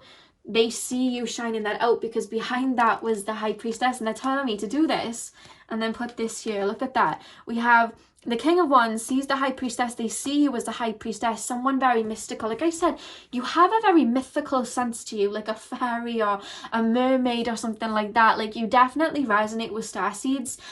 They keep showing me like Avatar, Lemuria, and again, they're showing me like Nantakan starseeds, Pleiades starseeds, Lyran, Andromeda, and Arcturians. They're just literally listing them off to me. But you guys are very much, I don't know whether you do your spiritual work for work, but they see that within you. They see your soul radiate in that energy, and they see you, they see your soul, and they see that Ace of Cups within you, and they see you as somebody that they can have that with. And again, behind the Ace of Cups was the Knight of Swords. They then rush towards you. So I want to know how this commences, so I'm going to pull some oracle cards. But that's how you attract them, and that's the journey that you go on. You're both very celestial, and I'm being told you have past life memories that are the same. So if you've already had past life memories, you may speak of them to this person and they've had the same ones, or you both had the same recurring dreams. Something very serendipitous here. But I'm also being told if you have never had past life memories before, when you meet this person, you start triggering the same karmic memories within each other, is what I'm being told. I'm also being told you are somebody that really benefits from being in sunlight. You are somebody that when it comes to winter and the sun isn't out a lot, you start getting some like like seasonal efficiency disorder. You start getting that. There's like a lack of vitamin D there. Like you really thrive in the summer. And I do feel like you may meet each other in the summer, or the start of your journey begins in a summertime, because there's this energy of like, I don't know why I feel the heat of the sun on me. Like, I don't know why I'm being shown plants. I don't know whether somebody's got a lot of plants around them right now, but they just randomly show me loads of plants. But there's something about nature and like the sun, and like there's something about that time where you'll meet. You're going to meet at a time when there's going to be a lot of hot weather, you know what I mean? It could be on holiday, but it's more so taking me to like, it's going to be sunny where you're at, you know what I mean? And that's how you're going to meet. You're going to spend a lot of the time with each other there. So I want to know how you actually end up falling on each other's paths. So pile number 4, I've got the oracle cards here. I'm going to go a little bit deeper and see what else Spirit showed me. So pile number 4, Spirit guides, can you show me the love story between pile number 4 and their soulmate? Can you continue that for me? So the first card that came out is choose your battle. So I'm going to see what that's all about now very quickly. So pile number 4, can you show me the love story of pile number 4 and their soulmate? Okay, so we have healing begins. Yeah, you would have been healing on a cellular level before you met your person, and they would have too. There's a very strong awakening you would have gone through, or strong ascension. So you could have gone on like a Kundalini awakening, or there would have been a very strong ascension where literally everything changed in your life, which brings you to this person. Pile number 4 and their soulmate's love story. There's something about crystals as well. I feel like you'll both be into crystals.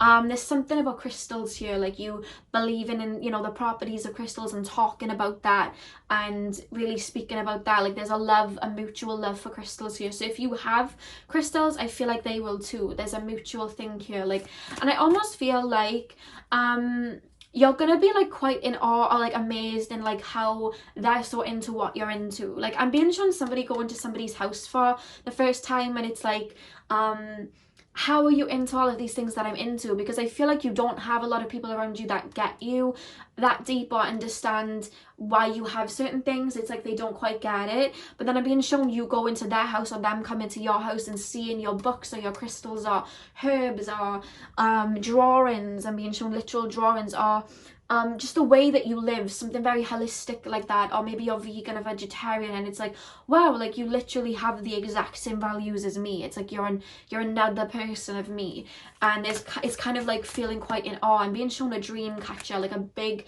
dream catcher, like hanging from a ceiling. It doesn't seem like a wall, it seems like a ceiling, and you're like, wow. Something to do with wolves and feathers as well, I'm being shown. So we have observe here. I'll tell the story once they're all laid out, but spirit guides, can you show me the love story of pile number 4?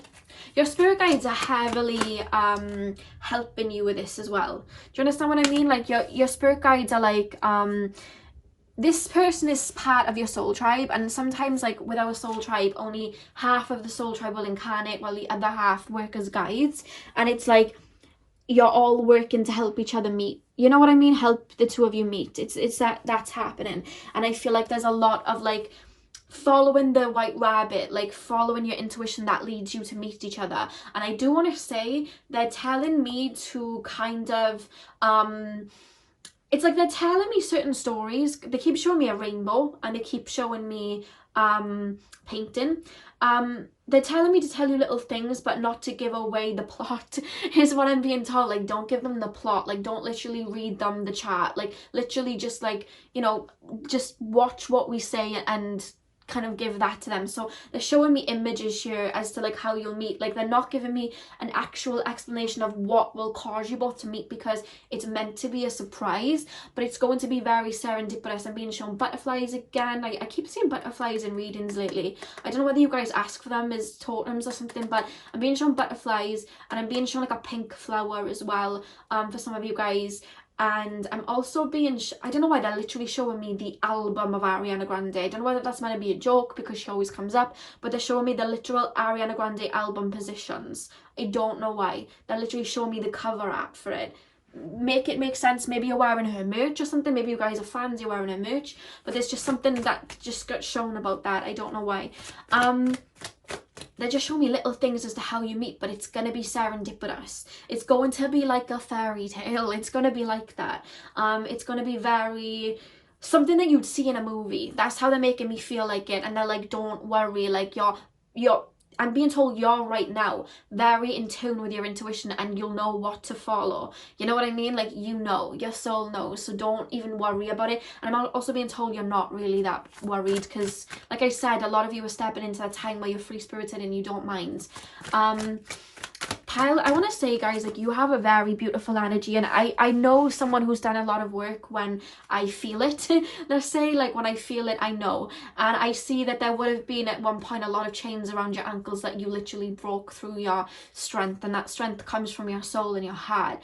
And I want you to know, like, I see you. I see the work that you've put into yourself, and maybe people don't see that, but I want you to know energetically I see it, and I applaud you for the work that you've done for yourself, and not just that, but still choosing to love people that have hurt you. That's what I really feel like I want to say that to you. Like, you've loved people even when they really hurt you, and you've forgiven people even when they've really hurt you, and you've had every pathway in your life to really dislike people, or, you know, really hate people, and you chose love, and you chose strength, and you chose yourself, and you chose to work on yourself. So I want you to know, even if you're still kind of isolated right now, I want you to know that, like, okay, maybe people around you don't energetically see the work that you've done, but I'm sitting here, and the feeling that I'm feeling right now, I see you, and I want you to know that I see you. I energetically see you, and I understand, and I'm so proud of the work that you have done. You know what I mean? And I thank you for doing that.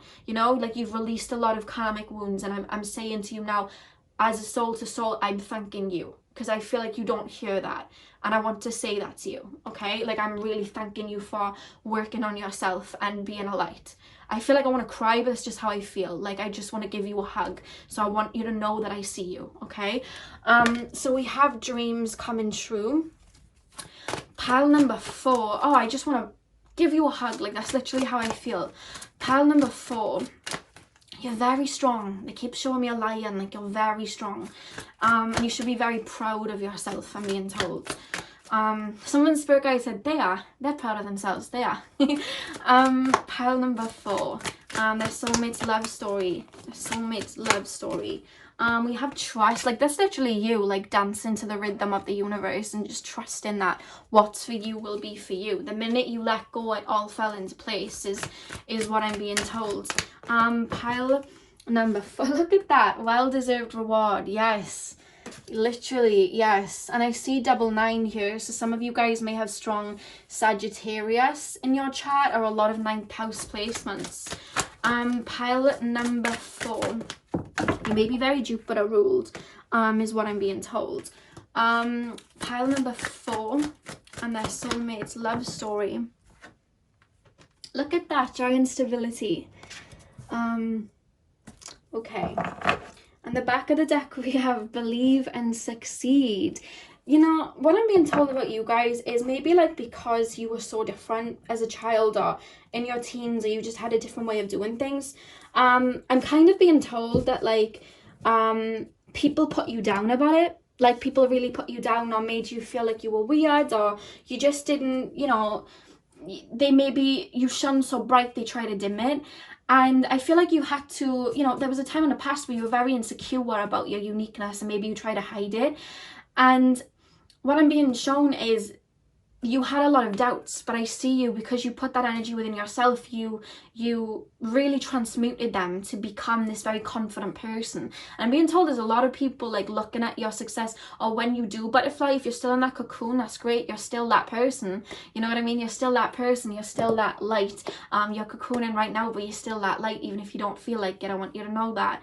But there's a lot of people, and I'm feeling like ex-friends, and this is coming up, that are like looking at you and like there's an energy about you, like how did they do that? Like, they literally kept, you know, having these things happen to them, but they still shine out. Or like, I try to put them down and they still shine. Like, how? When are they gonna fall back? And your soul very much is coming through like, I'm not going to, honey. Like, I'm not going to fall back, because I'm strong and I believe in myself. You can keep wishing that on me and the evil. Maybe you've had ex-friends that have tried to put that evil eye on you, and I don't mean like spell work, don't get worried about anything like that. There's a lot of jealous people I feel that you have around you, pile 4, and what they're jealous of is your soul, and people try to mimic what you do, people try to copy what you do or copy that, but the thing is, you can't copy and paste a soul, and energy reveals all. And why I was seeing at the beginning that beautiful glass energy around you, it's a shield of protection that your higher self has around you anyway, and it's not anything that like you've sat there and done this like huge protection, but your soul naturally has such a light that, yes, okay, when you had to learn lessons, people did have to treat you a certain way for them to mirror that within you, but anything that could have potentially blocked something or anything like that, I'm being shown that your soul in itself just creates this beautiful glass energy around. And I'm being shown somebody literally saying any negative words, thoughts and energies that are sent towards me, they'll like return to the sender. Like, I'm hearing that a lot, and I'm being told that your soul naturally does that because you mirror. Your soul naturally does that. When I was tapping into you had this beautiful glass dome around you, and I didn't know why. I started thinking, are they wearing glasses? Are they seeing through glasses? Is that what it is? But it's not. There's this light around you, and I feel like your own light protects you. And when people try to mimic you, I'm also being told, don't worry about it. Like, they'll the mask will fall at one point. Don't worry about people copying you if they are, I'm being told. But back to the reading, your spirit guides are very much here. Like, you're on an inner journey, and they're wanting to give you a lot of messages right now. But like I said, you turn inwards. You don't allow, you know, I feel like in the past people tried to maybe make you look like the bad guy, or people tried to make you seem some certain way, and I feel like you tried to in the past be like, no, like I'm worthy, or like, no, like listen, like I'm not crazy, like you have to listen to this, and you try to like prove things to people, or you try to make people understand. You may have like Saturn in the 11th house or Saturn in the 5th house or something like that, but what happened is you chose your battles, and you were like, you know what, I'm not going to tell them anymore. I'm not going to try and make them believe that I'm worthy. I'm not going to try and make them, you know, anything. I'm just going to heal and put that energy in me, and when I'm doing my thing, they can see then, and they'll understand then. And you kind of like gave up on trying to help people catch your wave, and you were like, I'm just going to ride this wave, and you can just like watch, because I'm not, you know, trying to make you believe in me anymore, because guess what, I don't need your approval, because I actually believe in myself. And you go on that kind of journey, and with observant dedicated effort, your soulmate watches that, card. When you're in that journey of finally stepping into yourself and finally stepping into your beautiful energy, I'm hearing your soulmate watches you in the wings. Remember I said something about painting? This guy is literally painting a picture here. So there may be something to do with painting that is like significant, but I'm hearing they watch you, like they see you, and there's something about them having like a vivid dream of you before they actually meet you. They may even be peeking at your social media and you're completely unaware. Like I said, you're focused on yourself, and then after like peeking at your social media, not only do they see like similarities about you, you may have like YouTube or something like that too, or maybe you do a lot of like live videos, or you have like Facebook or Snapchat or something, and they slowly like add you on that without you realizing it. Or maybe you like work in an environment with them, or you're in a certain class, could be an art class, and they kind of observe you without you realizing them. And it's like they start to have like memories or like dreams about you, and it's like there's too much of a synchronicity here, like, do you know what I mean? And that leads them to you. But like I said, you're going to be in this very prosperous time, and they're not telling me how you will come to meet, other than that it's going to be very serendipitous. And when you meet, it's like you're together for life. Sometimes when we have soulmates, we're not with them for life, but what I'm being told about you guys is you two share the same soul mission, and you both had to go through scenarios on your own to you know, kind of integrate that and work on that before you meet. I see this a lot in, you know, soulmate readings. There's always one that kind of says this, and this was in another one of the piles, but you had to do these things on your own, but you were more isolated than what I've ever tapped into before. Like, you really like had a lot of time on your own, and when you get together, you're with each other for life. But when you get together, I'm being told you do spiritual work together, or you do artwork together, I'm being told art, or you do humanitarian work together. I'm being shown like traveling as well. You may go traveling, you may go on a lot of retreats together. Like, there's something so celestial and something so divine about this connection that I literally am being shown here. And it's not like, sometimes it can be intense. It's not intense in the way that you would think, because I feel like you're completely out of that energy now. It's a homey resonance of just pure love. That's what it is. And I feel like your fears literally just, if you have any fears towards love at the moment, if you're still holding on to it, they literally like fall away. Like, there's, I don't even see there being like a triggering. I feel like you'll go on a lot of ascensions together, but you'll work together, like you do a lot of work together. I don't see like anything big happening that could, you know, have you guys split up or break for a while. I don't see anything like that. I see two people get together and then continue to ascend together, and it's like you're light workers together, you're helping, and I feel like you draw in together more soul tribe members, because I'm being shown towards the end of your life, at least not even towards the end of your life, like I'm literally being shown the middle of your life. Like, I'm being shown to like 40 years of age. I'm being shown like multiple soul tribe members around, like there's a group of you. So I don't know whether you start some type of work together, but I'm being told you build something together, you know what I mean? Joy and stability, you're building. The number 4, and we have believe and succeed here, and I feel like what's really drawing that in is you believing that you are worthy, and believing that you can literally do whatever you put your mind to. I feel like a lot of people have told you that your ideas were too out there, and I feel like you literally, you know, I'm being told, even if you are listening to them right now, just don't listen to them, because it's their fear speaking for them, or it's their jealousy speaking for them, and you're, you know that you're a master manifester. I'm being told, you know that you can move mountains, and you know how strong you are. So keep your eye on the highest goal that you have in mind, because you can achieve it. That's what I'm being told. There's so much empowerment in this reading. There's so much you have a strong mission, and you have a strong mission with your soulmate. I just want to say that, like, there's something so divine. They keep showing me dolphins as well. I'm actually being told that you may relocate with this soulmate and live off grid, or you may live somewhere where you wouldn't have thought. So like, you may, I'm being shown like Hawaii, or I'm being shown like Bali. Like, there's somewhere, like, they're taking me to an island. They're also showing me the Big Sean and Jhené Aiko song, I Know. So let me know if that resonates. They're showing me that song. But they keep showing me an island, or you're moving somewhere sunny. Remember I said about the sun? Something about the sun? You move somewhere where there's a lot of sun, and I'm seeing you raising children. Somewhere where you didn't grow up. Somewhere where there is a lot of sun. Obviously, that doesn't have to resonate for everyone. This is a general reading, but that's what I'm being shown. Like, there's something about a beach. There's a beach here, and there's trees here. It looks like palm trees or just like very beautiful trees. And again, I'm being taken to, you're gonna live a very holistic, it feels like a, I'm being told like vegetarian, vegan, but it feels plant-based. I'm being shown to people like growing their own food, something very sustainable. Like you're very for the planet, it feels, as you continue to ascend. That's what I'm being shown. And again, I'm being shown like a waterfall and a lake. So I don't know whether you go there on a date, like go there. There's a lot of dates where you're in nature. You don't care for like the 3D type of date. Like you'll still do it, like, you know, you'll still go to the movies and whatnot, but your favorite type of dates, the two of you, are dates where you literally like go hiking or go in the forest or like go to a beach, you know. Those are the type of dates I'm being shown you going on. Now this card just jumped out and it's literally abundance. So when you finally find the abundance within yourself is when all of your abundance just falls to you. You had to realize that you were abundant and remember who you were to attract it. And I feel like you and this particular soulmate would have found that in yourselves, and that's why it's such a stable, beautiful connection, because it's built off of a soulful love. Pile number 4 and their soulmate. Oh my god, every card just fell.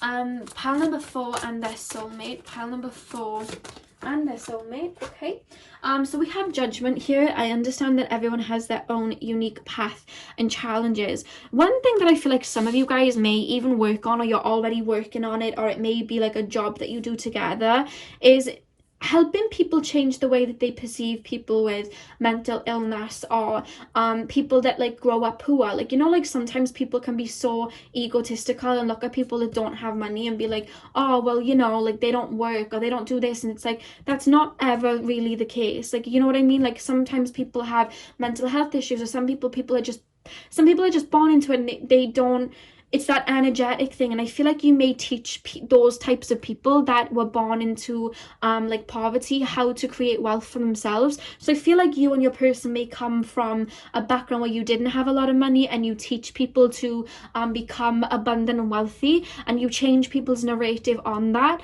But also I'm being taken to mental health. Like maybe you suffered with mental health issues in the past. I'm being told that your soulmate would have as well. And I'm being told that you really help people with that, and help people see the spiritual side of that as well, and help people see people in a different light. There's something about that coming through. Like you see the light and you want everyone to see the light in people too, and there's an energy of you helping people do that, you know. There's something about that between you and your soulmate doing.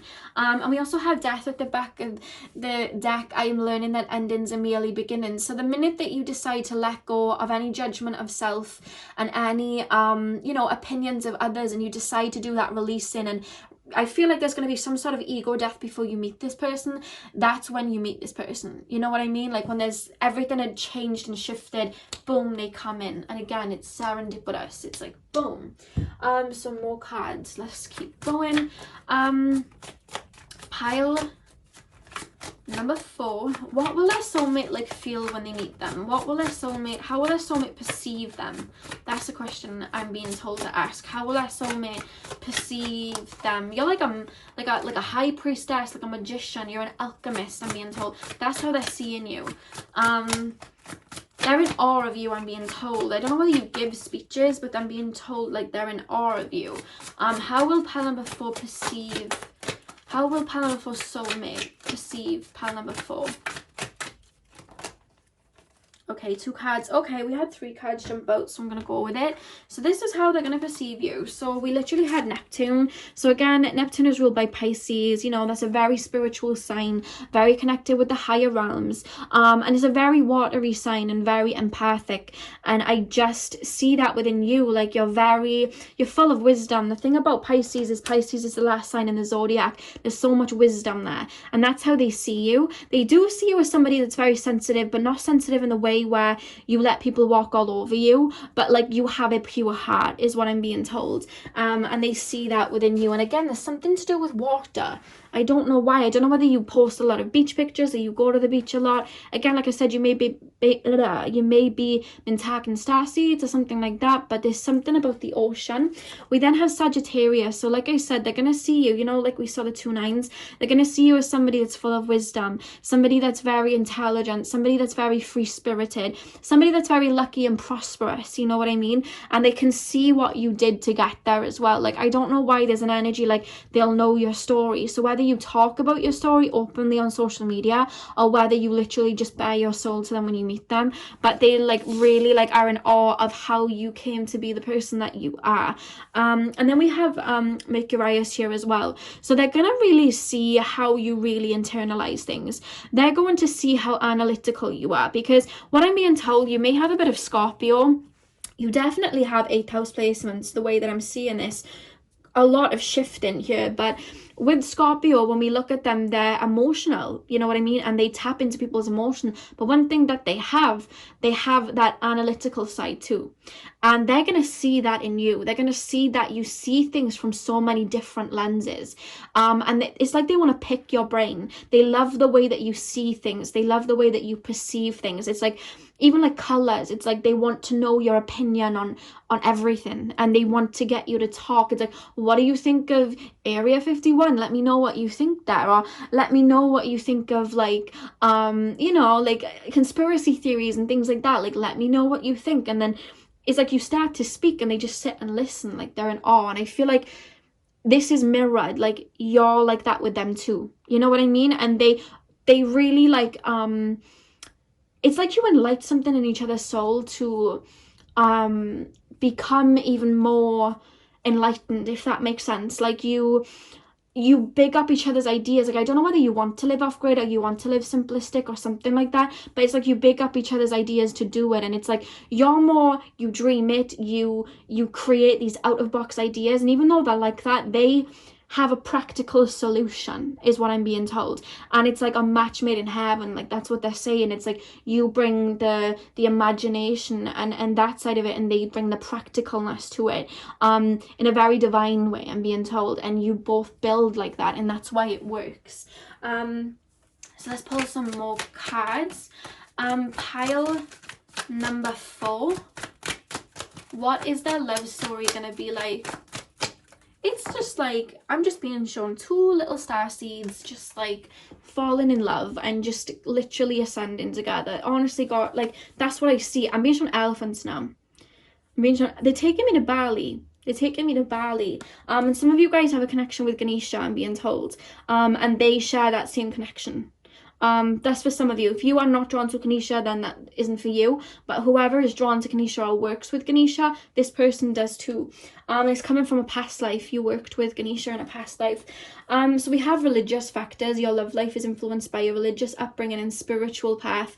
Yeah, you're very much going to share your own versions of what spirituality means for you, is what I'm being told. We then have heart-to-heart conversations. Honestly, discuss your feelings with each other. You guys are going to do that. I feel like you guys are going to talk and talk and talk.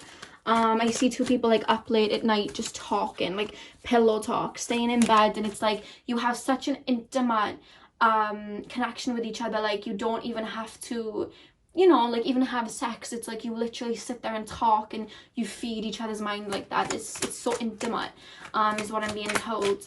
A lot of eye contact too, I'm being told. You like look into each other's eyes and look at that past life relationship. You've known each other before.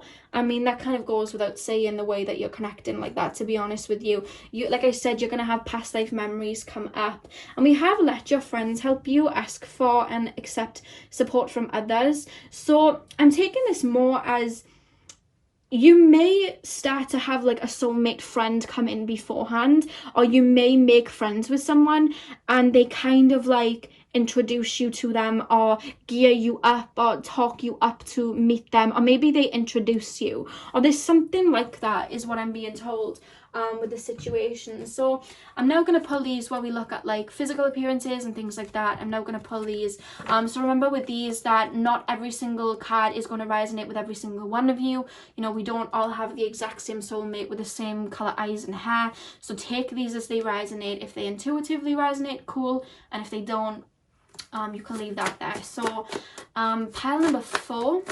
What is their soulmate going to be like? What is that? I feel like they may have a ring. I'm being shown like a gold ring that they'll have on their finger, or they just like to wear rings, I'm being told. And I'm being told that they may gift you a ring. Like, you may have matching rings. It's not so much like an engagement ring. It's not like that. I do see that you might get married, but I'm being shown it might be something that's not.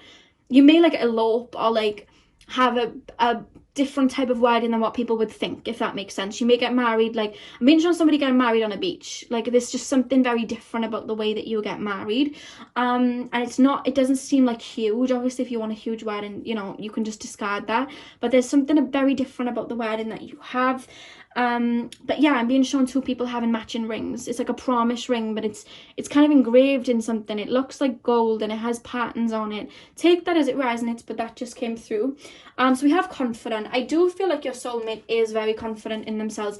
They know that they're physically attractive. I want to tell you, they're aware of that, and I feel like they do draw in people because they're physically attractive. But like I said, they don't care for that. Like they really don't. They're for the soul, and they know when people are stepping towards them just for their looks or just for something like that. They can see it coming from a mile away. But that, I feel like that does aid to their confidence, if that makes sense. They're very like, I know that I'm good looking, and I know, you know, I know I'm abundant, I know that I'm this, I know that I'm that. They're very and it's in a healthy way, it's not in a negative way. They're just very aware of it and very confident.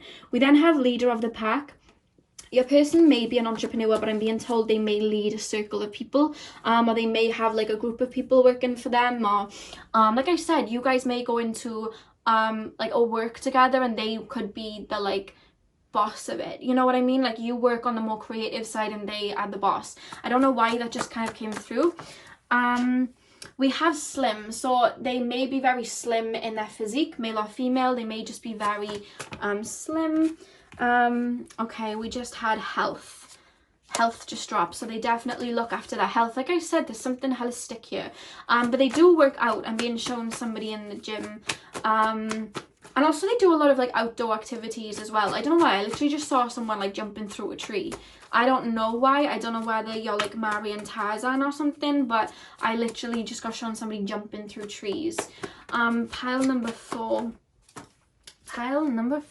So we have intelligent. One thing that I want to say about your person is that they're very wise. You know, there's intelligence academically, and there's like a soulful intelligence, a wisdom. They're very, you know, wisdomful, if that's the word, but they also are very like book smart. They know how to like run a business, or they know how to, they make money moves. They're aware of how to do it. They know how to do that. Very intelligent like that. Like I feel like this is someone that had very good grades in school or something like that. We also have tall. When I get tall, or even if short comes out, that may come out because sometimes it comes out after that one. When I get those cards, I usually see that as there's going to be a height difference. So if you're very short, they could be very tall, or if you're very tall, it could be very short, or there's just a significant height difference between the two of you. So take that as it resonates. Pile number 4. Yeah, we have travel. You may meet them traveling, but I'm also being told that like you will go traveling together. That's what I'm being told. Pile number 4. Okay, so we have blue eyes, so they may have blue eyes. We also have 10 plus years older, so they may be a little older than you. Again, take it as it resonates. But I do feel like they have an old soul, like they just seem like an old soul. Yeah, I said, you know what I said, the card said, what did I say? Let your friends help you. This card just came out, friend of a friend. So they may ask a friend to introduce you to them or something like that. Again, I'm being taken to some sort of like group scenario. And then we also have curly hair as well. So they may have very curly hair. And pile number 4. I'm being shown you guys may have curly hair too. Look at that, past life connection. And we literally had that here, if I can... Past life relationship, past life connection. So yeah, and then the back of the deck we have glasses. So they may wear glasses as well. I'm being shown those little circle glasses. That's what I was just being shown. And I'm being shown like I don't know whether like you go on a date and there's loads of candles, or like the first time they come to your house or the first time you go to their house, there's like an aroma and there's loads of candles. Like I'm just seeing candles and essential oils. Like I keep seeing that. So take that as it resonates, but I literally just got shown that like literal scene in my mind. So yeah, that is all I have for you, pile number 4. I really hope you enjoyed that. I'm sending you guys all my love. Hit the thumbs up if you enjoyed and comment down below. Hit the subscribe button if you have not already, and have a beautiful morning, afternoon, evening, whenever you're watching this, and hopefully I'll see you guys in my next video. So thank you guys for watching.